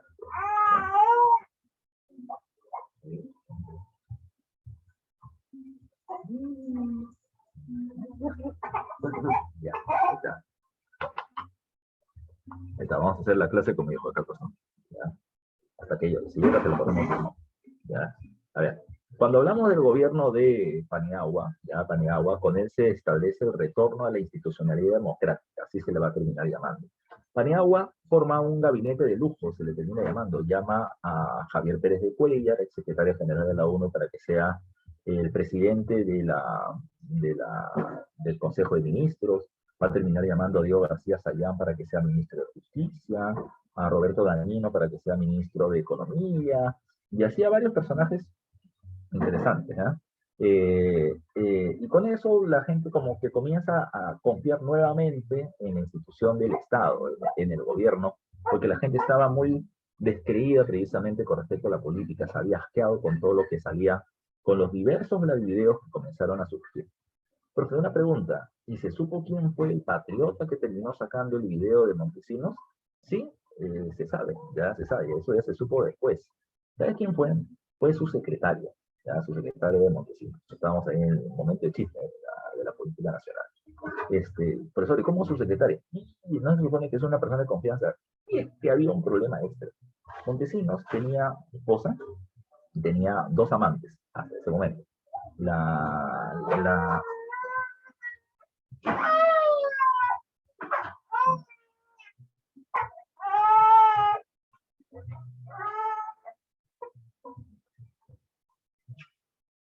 A ver. Una era Jacqueline Beltrán, la gatita, ya, de la cual la gente se enteró luego, y la segunda amante terminaba siendo la señora Matilde Pinchi Pinchi, ya, la secretaria de Montesinos. Ya. El problema con ella, profesora, se molesta porque ella es la otra. No, ella, digamos así, sabía cuál era su puesto. ¿Ya? Ella era la segunda amante, ya, la segunda amante, y lo aceptaba. Pero luego la desplegaron a nivel de tercera amante, ¿ya? Porque Montesinos entró en un amorío con Laura Oz, ¿ya? Y eso le molesta, pues ella fue desplazada de un determinado nivel y por eso dijo, tú me has fregado, yo te frigo a ti, pues, ¿ya? Y frigo todo el gobierno con un videito nada más.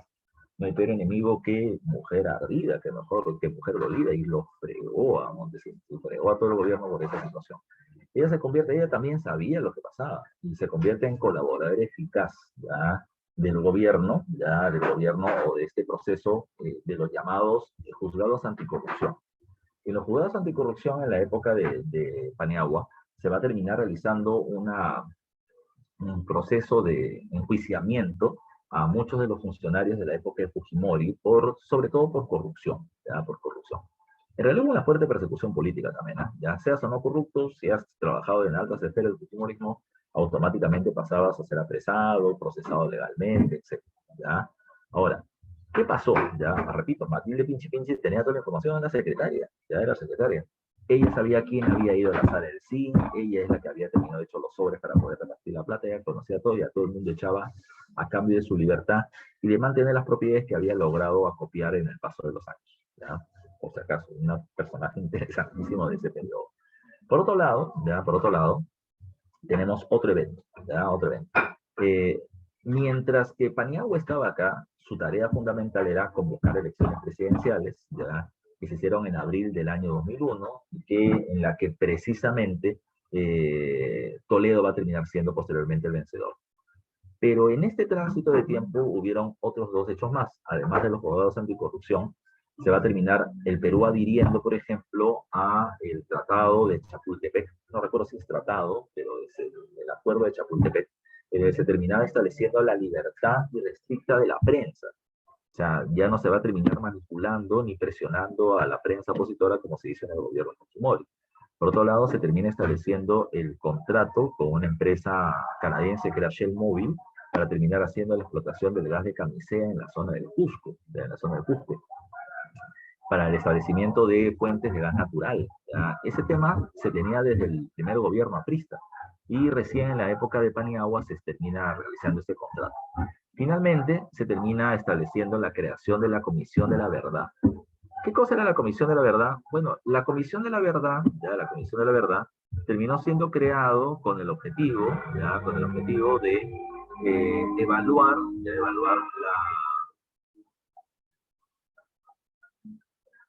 repito, esto se terminó creando con el objetivo de evaluar eh, el periodo de violencia política que se había tenido viviendo en el país, sobre todo para terminar viendo el tema del conflicto armado interno y la lucha antisubversiva entre 1980 y 1992. El presidente de la Comisión de la Verdad va a ser Salomón Lerner, ya va a estar Carlos Iván de Gregori, entre otros más. ¿Ya? Pero, ¿qué más se va a terminar estableciendo? Dentro de esta Comisión de la Verdad, ¿ya? Dentro de esta Comisión de la Verdad, se terminó haciendo un debate muy interesante, ya muy interesante. Y el debate era, ¿quiénes habían sido los culpables ya del proceso, de la violencia política en el país? Más adelante se terminó estableciendo un cambio, ya con respecto al tema de la Comisión de la Verdad. Ya no se llamaría Comisión de la Verdad, sino se llamaría Comisión de la Verdad y Reconciliación. Y aplicaban dos cambios. El primer cambio es que ya no se iba a terminar viendo solamente el tema de la violencia entre el año 80 y el año 1992, sino que además de eso se iba a terminar observando los cambios, ¿ya? Hasta el año 2000, para terminar viendo la violencia de Estado que se había establecido por parte de Fujimori, ya del gobierno de Fujimori. Además de eso, se hablaba de la reconciliación, porque se hablaba de terminar abrazando a todos aquellos que habían sido partícipes del proceso: senderistas, emergetistas, militares, policías, políticos, población civil, y ver precisamente de que este ya fue un hecho que pasó, que ya está superado y que por lo tanto podemos avanzar como país en conjunto. La idea era interesante, pero ya veremos que luego va a terminar sufriendo una serie de trabas y problemas. Finalmente, repito, el gobierno de Paniagua convocó a la elección presidencial, y todo hacía entender que quien iba a ganar el proceso electoral sin mayor complicación debía ser Alejandro Toledo. Alejandro Toledo era el que había encabezado la marcha de los Cuatro Suyos, el proceso electoral final contra Fujimori. No debería perder por ningún motivo, pero casi pierde, ya casi pierde. Hubieron dos eventos que hicieron de que Toledo tambalee. El primero termina siendo que en plena campaña electoral para el año 2001, se va a terminar sacando a la luz de que Toledo, en el programa El Laura Bozo además, tenía una hija no reconocida, y que además no era una hija que él no supiera que existiera, sino que su madre terminó saliendo públicamente a decir de que sí, él conocía este caso, que se le había pedido múltiples veces que la firme, y él no quería. Le pidieron pruebas de ADN y él no quería hacérsela, y se negaba permanentemente. Entrevistaron a la niña, Saraí Toledo, chibolita, 4 o 5 años, y la niña era muy hábil para responder y se ganó la simpatía de la población. Jaime Bailey la sacaba casi todas las semanas en su programa del francotirador, y la imagen de Toledo se fue debilitando por este caso, el caso de Saraí. Pero mientras tanto, ¿contra quién compite Toledo? El principal contendiente de Toledo para la elección presidencial terminó siendo Alan García Pérez, ¿ya? Un caso sumamente especial, Alan García Pérez. Profesor Alan García, el mismo de la hiperinflación, el mismo. Alan García se había refugiado en Francia, tenía una casa, tenía plata, hacía conferencias, etc. Muchos hablan de que había vivido de la corrupción de su gobierno, pero era un pata que le iba bastante bien, ¿ya? Ahora, regresó al Perú y todo el mundo esperaba de que hubiera un rechazo contundente, pero Alan García es sin duda el mejor orador y político que hemos tenido en los últimos 30 años, 40 años tal vez, ¿ya? Repito, yo aprista, mica, ya alanista menos, pero su primer gobierno es un desastre, el peor que hemos podido tener en nuestra historia, pero se ganó la gente, Plaza Martín, Estrado, y comenzó a hablar de la vida de sueño, ya, y lo terminó poniendo con precisamente su retorno al país, que él había soñado de regresar a esta patria y que la patria lo acogiera para terminar generando el desarrollo del país, que había cometido errores en su primer gobierno, pero que ahora los iba a terminar mejorando, bla, bla, bla, bla, bla, y se metió un discurso y un floro tremendísimo, que la gente dijo, ay, pobrecito, hay que darle la oportunidad. Llegó a la segunda vuelta, compitió con Toledo en el debate presidencial, a, Alan García terminó siendo superior a Toledo, pero así como Toledo tenía el pasivo, el punto débil de su hija no reconocida, Alan García tenía el pasivo de su crisis económica o de la crisis económica de su primer gobierno, que era incuestionable. Así que Toledo gana por poco, pero termina ganando en la elección del año 2001. Toledo es parte de un gobierno democrático, ¿ya? Democrático en el caso de los medios de prensa, hay libertad de prensa, una crítica muy dura a su gobierno. Toledo va a terminar teniendo niveles de aprobación popular muy bajos, muy bajos. Toledo tiene aprobaciones de entre 13 y 8%, 6% en algunos casos y demás. Pero la pregunta es, ¿tan mal gobernante era? Yo te diré que no. Yo te diré que haciendo análisis fríos, económicos, objetivos, ha sido el mejor presidente económicamente hablando que hemos tenido en los últimos 30 años, fácil. Solo más que Fujimori. Bueno, si lo ponemos en términos de modelos, Fujimori establece el modelo neoliberal. Y de ahí en adelante todos los presidentes han mantenido ese modelo económico, ¿ya?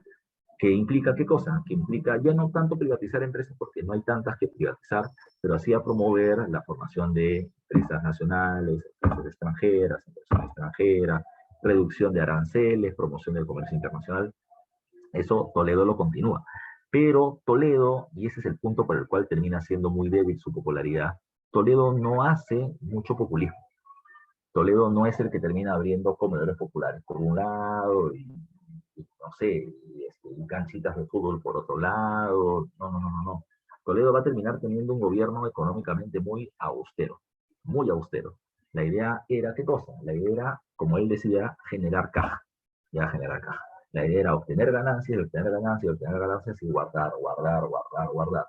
Generar una reserva, que se acusaba que Fujimori le había desfalcado prácticamente el país, generó una buena reserva económica internacional. ¿Para qué?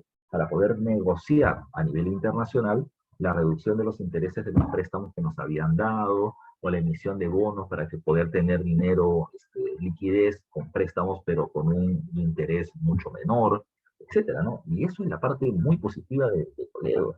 Con Toledo, a los empresarios les fue muy bien, porque, repito, ¿qué es lo que hace Toledo?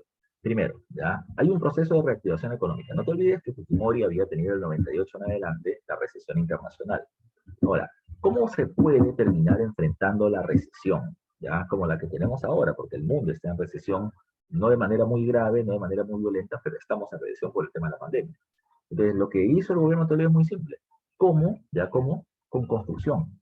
La mejor forma de terminar sacando a un país de la crisis económica es con la industria de la construcción, y Toledo lo entendió así, ¿ya? ¿Qué se hizo? Se hizo toda una política de construcción de viviendas para sectores populares con un programa llamado Techo Propio, y para sectores de clase media con un programa llamado Mi Vivienda, ¿ya? Mi Vivienda. ¿Qué cosa es eso, Mi Vivienda? Simple, muchachos, ¿ya? Si ustedes terminan caminando por Lima, y vamos a poner, es más visible todavía, ¿no? Surco, San Isidro, San Borja, Pueblo Libre, pero también en varios puntos de Lima en general, Comas, Independencia, tú vas a ver que Lima creció de manera vertical. O sea, Lima tiene edificios, edificios, edificios, edificios por montón, ¿ya? Bloques de edificios donde viven mucha población. La gente comienza a comprar sus departamentos. Pero ¿cómo se construían esos departamentos? Programa de vivienda, ¿ya? Programa de vivienda. Pues algún empresario con plata decía, ya, voy a terminar comprando un terreno y vamos a comenzar a construir edificios. ¿Quién lo va a comprar? Bueno, la gente de clase media. No estaban tan caros como ahora también cuando comenzó todo esto, ¿no? Por ejemplo, un departamento de 3 pisos en Surco o de 3 cuartos en Surco te terminaba costando, en términos actuales, te estaría costando $80.000, $90.000. Ahora pues te cuesta 300.000, ya se han triplicado o cuadruplicado mucho los precios. Pero la gente de clase media podía acceder a eso a través de un crédito bancario en hipoteca. Terminabas sacando el préstamo y comenzabas a comprar tu casa. Y mucha gente lo hizo, ya mucha gente lo hizo. Ahora, con esto, ¿qué pasó? Recuerda, se activa, hay una activación económica. ¿Por qué?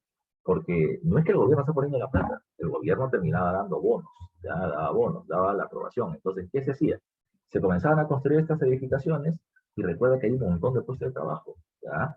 Primero, puestos de trabajo directo, las personas que van a terminar, los obreros que van a estar en la construcción de los edificios, ¿ya? El movimiento de maquinaria, la venta de maquinaria, de grúas, etcétera, ¿ya? Pero no solamente está la gente que construye, sino que para poder hacer la construcción, ¿qué cosa necesitas? Terminan necesitando bloques de concreto, porque no se ponía ladrillo por un edificio de 40 pisos imposible. Bloques de concreto que se terminan subiendo con grúas. Las empresas que producían concreto y cemento comienzan a tener una mayor cantidad de demanda, producción y por lo tanto venta, y por lo tanto más puestos de trabajo. ¿Qué se necesitaba? Se necesitaba cableado para el sistema eléctrico, se necesitaba muebles, ¿ya? Se necesitaba piso, mayólica, sistema para el sistema de duchas, ¿ya? Del baño, ¿ya? O sea, todo eso. Hay que tomar en cuenta que esta promoción de la construcción terminó generando varias industrias paralelas que comenzaron a desarrollarse. Así que los empresarios se vieron muy beneficiados y la gente tenía chamba. La gente tenía chamba. Pero quienes protestaban eran la gente que no conseguía trabajo directo y que estaba en los asentamientos humanos, que pedía más dinero para el comer popular y el gobierno decía no, les cerraba el caño. Ya les cerraba el caño. Ellos eran los que protestaban. Toledo decía, lo que pasa es que estamos haciendo una práctica de chorreo. Esa era su propuesta. Que los de arriba, ya, la clase media y la clase alta tengan más plata. Y mientras más plata tengan ellos pueden hacer empresas y pueden terminar generando por chorreo beneficio para la población. ¿Ya? Pero lo que pasa es que en el Perú nos hemos acostumbrado a gobiernos asistencialistas, que el gobierno directamente termine dándome la comida, la casita, etcétera, ¿no? Pero Toledo venía con una propuesta diferente y terminaba generándole rechazo, pero económicamente se creció mucho, ya se creció mucho. No solamente estaba esto, seguramente lo más conocido de Toledo, y es lo que venía en el examen de admisión, es la firma, ya es la firma del TLC. Durante su gobierno se terminó estableciendo un acuerdo con los Estados Unidos llamado el ATPDEA, el ATPDEA. Fue firmado, ya fue firmado no solo por el Perú, sino varios países de América Latina, como una suerte de pre-TLC, un acuerdo temporal, momentáneo, para terminar eliminando los aranceles ya para el impuesto del comercio internacional.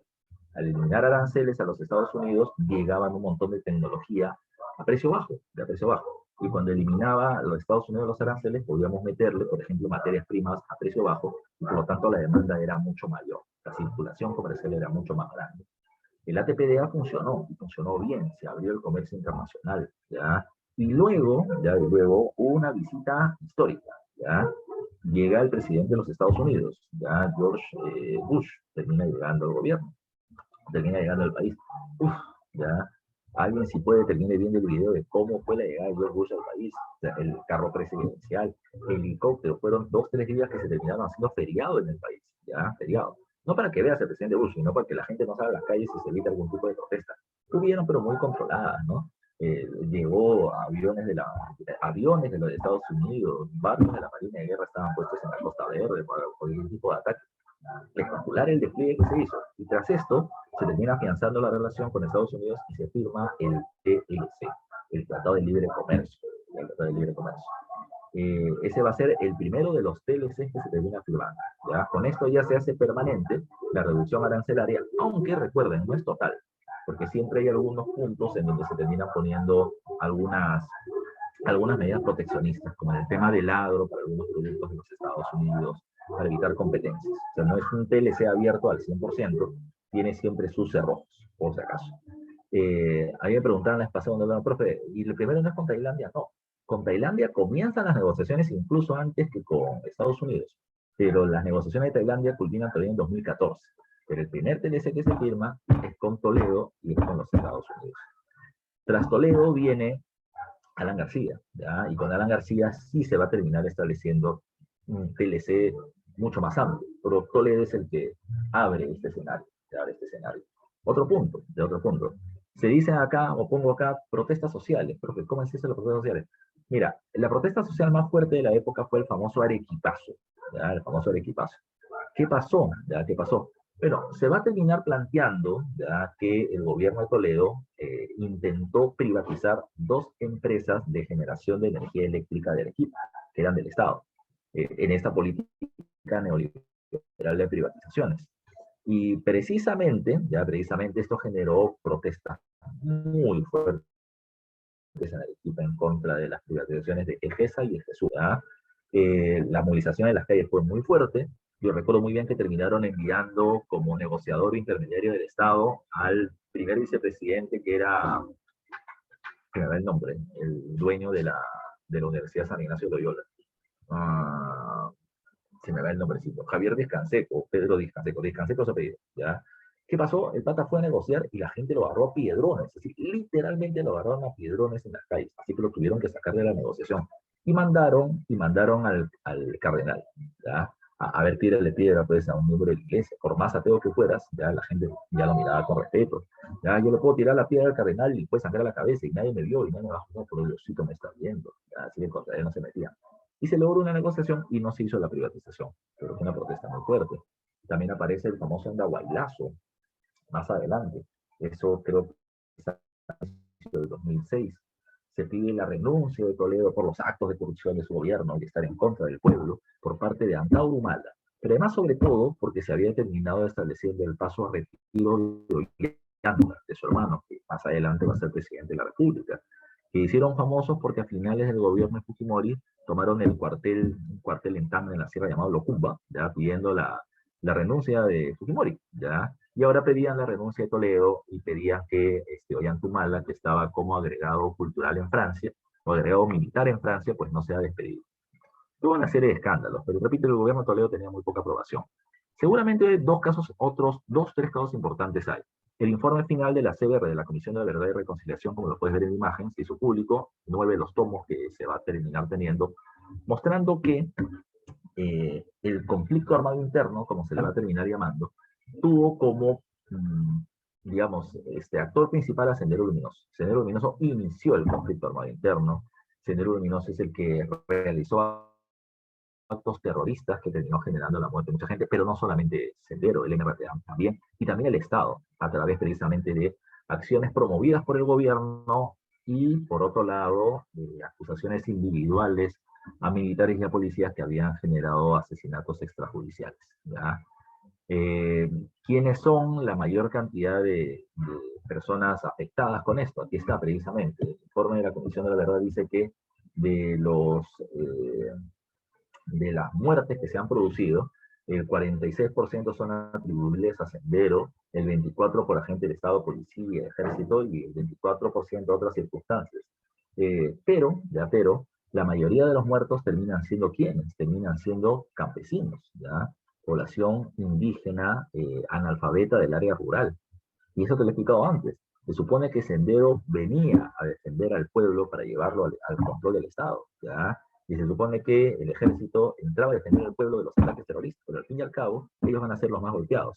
El concepto de la CBR es que el pueblo va a estar en el medio de dos fuegos, ¿ya? Del fuego de Sendero y del fuego del Estado, y por eso es que ellos van a tener la mayor cantidad de muertos durante este periodo, ¿ya?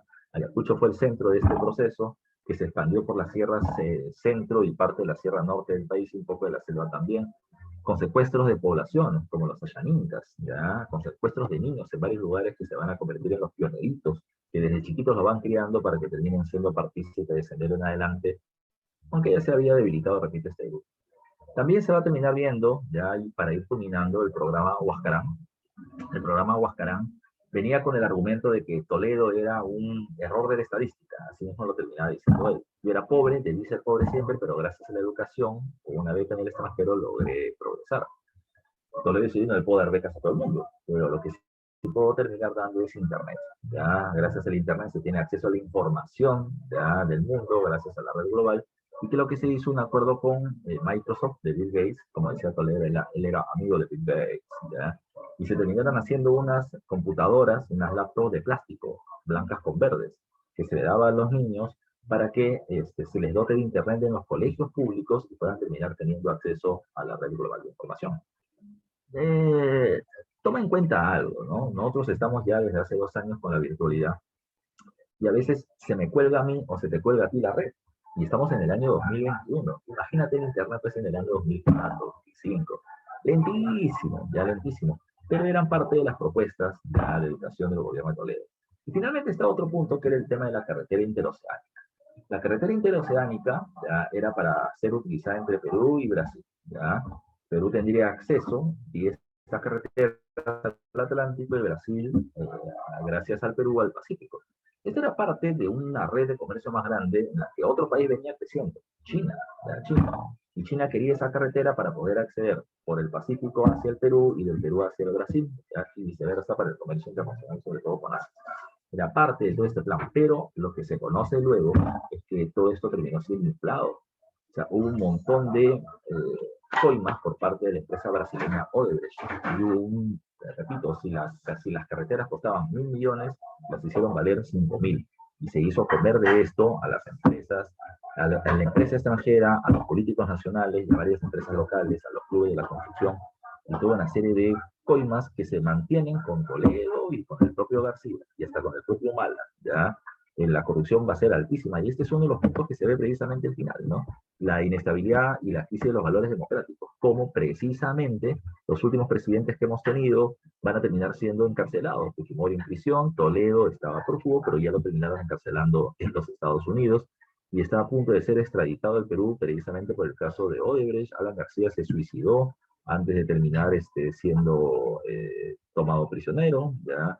Humala estuvo en la cárcel un tiempo, ya fue liberado, pero sigue todavía su proceso en libertad. PPK también terminó siendo denunciado porque era ministro de Economía de Toledo y termina siendo denunciado por actos de corrupción, y tuvo que renunciar a la presidencia de la República. Entró Martín Vizcarra y así fue el estilo, ¿no? ¿Ya? Hemos vivido en una gran inestabilidad política en los últimos 20 años, ya 20 años, pero más rochosa en los últimos 5 o 6, ¿no? Ya PPK fuera, ya entra Vizcarra, sale Vizcarra, entra Merino, saca de Merino, Sagasti ha terminado su gobierno, ¿cómo se llama? Castillo, ni llegaba a la presidencia y no querían reconocer su gobierno, llegó a la presidencia y del primer día ya lo quisieron votar y todos los días le encuentran cualquier cosa, ¿ya? Pero es parte de lo que ha sucedido en la vida política nacional en los últimos años, ¿ya? Bueno, muchachos, esto es lo que tenemos que hacer el día de hoy como clase, pero nos falta algo para culminar, que son las preguntas dirigidas. Así que vamos a esperar que cargue un poco, ya un ratito, para poder pasar a ver las claves que nos corresponden el día de hoy. ¿Ya? A ver.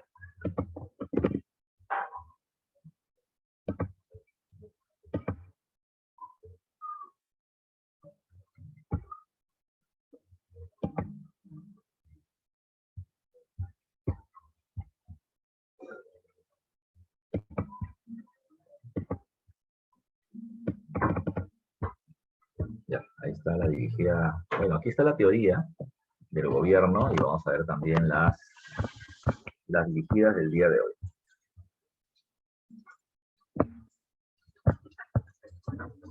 Sus respectivas claves que tenemos que ver ahora en clase.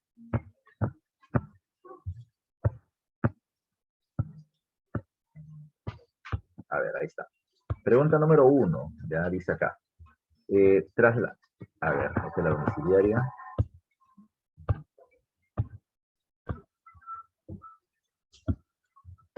Dice, tras la guerra entre Perú y Ecuador a inicio de 1995, se llevó a cabo la elección presidencial y Alberto Fujimori se postuló nuevamente para la presidencia. La oposición planteó postular a Lourdes Flores Nano, del PPC, pero luego el Partido Popular Cristiano ofreció su apoyo a Javier Pérez de Cuellar. Fujimori obtuvo 4.800.000 votos aproximadamente, y Javier Pérez de Cuellar obtiene 1.624.000. 64 contra 21%. También postuló el partido aprista con Mercedes Cabanillas, que solamente obtuvo el 4%, y dice, respecto a dicho proceso electoral, es correcto afirmar. Dice, el oficialismo fue derrotado en las elecciones generales. El oficialismo es el gobierno de Fujimori, así que él no es derrotado, él gana. La primera es falsa. UPP fue respaldado por el PPC. UPP es Unión por el Perú, que es el grupo que manda a Javier Pérez de Cuellar, y sí tiene el apoyo del Partido Popular Cristiano. ¿Ya? La segunda es... a ver.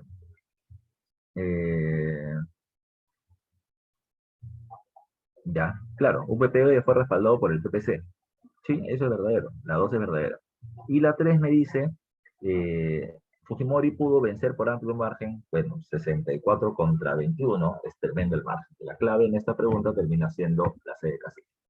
Pregunta número 2, respecto a la ley de interpretación auténtica dada en el segundo gobierno de Fujimori, indique los enunciados verdaderos o falsos según corresponda. Permitió la reelección de los magistrados del Tribunal Constitucional. Al contrario, ya ellos van a ser votados porque no querían reconocer la candidatura de Fujimori. Facilitó la reelección presidencial de Fujimori, sí. Fue rechazada por el Congreso Constituyente Democrático. Bueno, ya no estaba el CCD, ¿ya? Además, ese Congreso la apoyó, pero ya no estaba el CCD. Así que la tercera es falsa. Así que la clave, ¿cuál es? La clave es la D de dedo, falso, verdadero, falso. La imagen que está a continuación es sobre la operación Chavín de Huánca. La imagen mostrada a continuación corresponde al mes de abril del 27 durante el segundo gobierno Fujimori y presenta la operación Chavín de Huánca, el rescate de los rehenes, que está en la alternativa C. Pregunta número 4 dice, en las elecciones presidenciales del año 2000, diversos medios de comunicación tuvieron una marcada posición en favor de la candidatura de Fujimori, quien pretendía lograr la presidencia por tercera vez.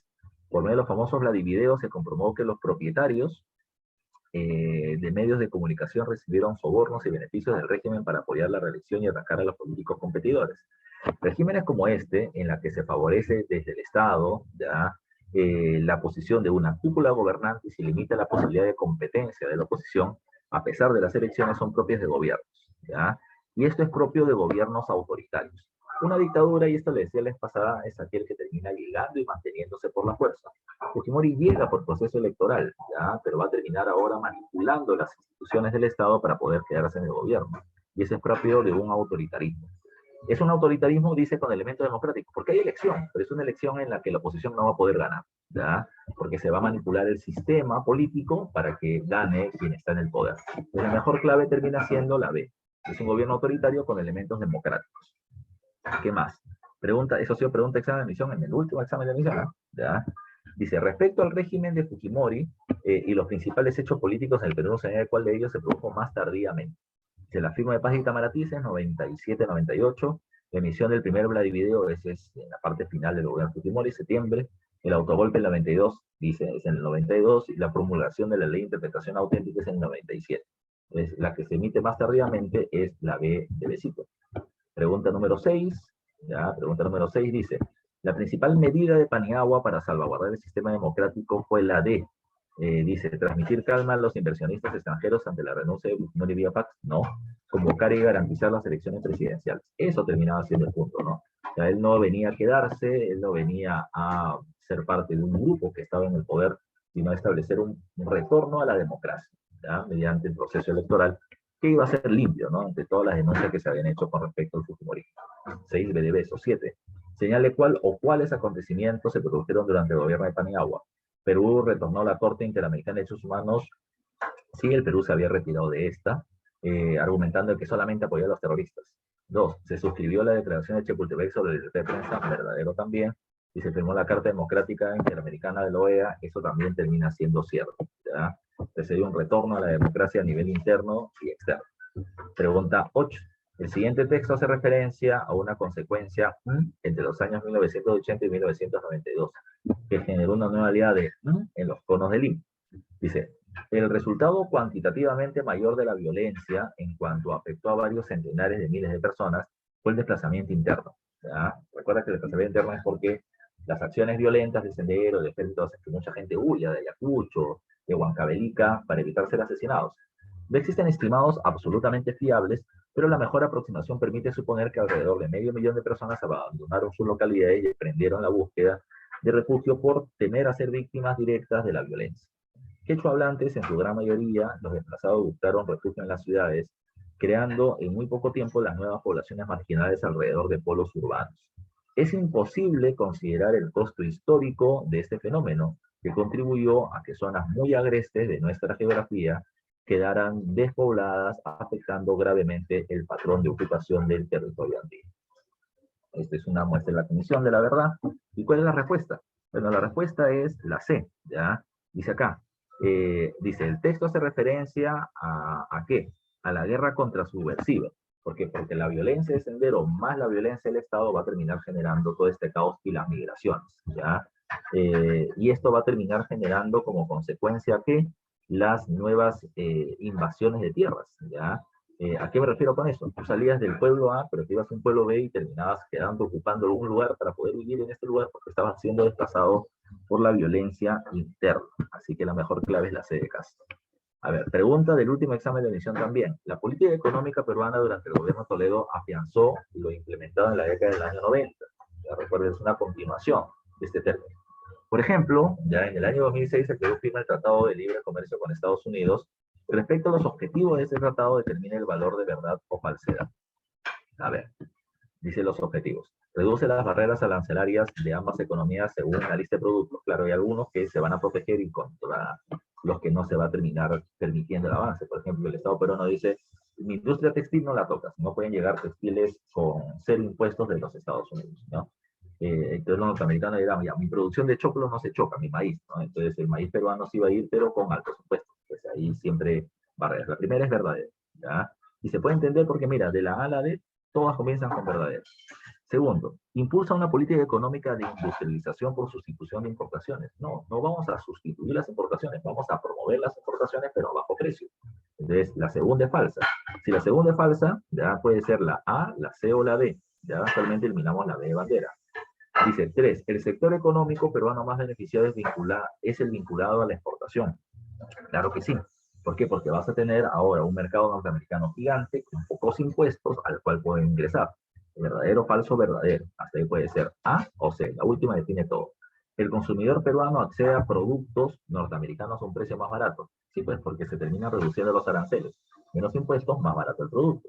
Entonces la última es verdadera y la clave termina siendo la A de avión. ¿Ya? Última pregunta de examen de admisión sobre el TLC y ahí está la respuesta. Dice 10. En el quinquenio del 2001 al 2006 se desarrolló un gobierno democrático liberal que impulsó el modelo económico neoliberal, implantando en el Perú de la década anterior. En el aspecto educativo, dicho régimen, dice A, estuvo totalmente en contra de la privatización en el sector, ¿ya? B, permitió la intervención militar en las universidades públicas, eso es con Fujimori y no con Toledo, puso un financiamiento del Ministerio de Cultura, todavía no se creaba, impulsó el programa Huascarán, en el aspecto educativo, el programa Huascarán para dotar de internet a las escuelas públicas en el plan, pero hecho a medias, porque el internet era lento y porque la inversión también se hizo a medias, ¿ya? Entonces la clave en esta última es la de dinero, ¿ya? Bueno, muchachos, hasta ahí terminamos. La siguiente semana, viernes, no tenemos clase, creo que se va a hacer un día jueves, si no me falla la memoria. El próximo viernes.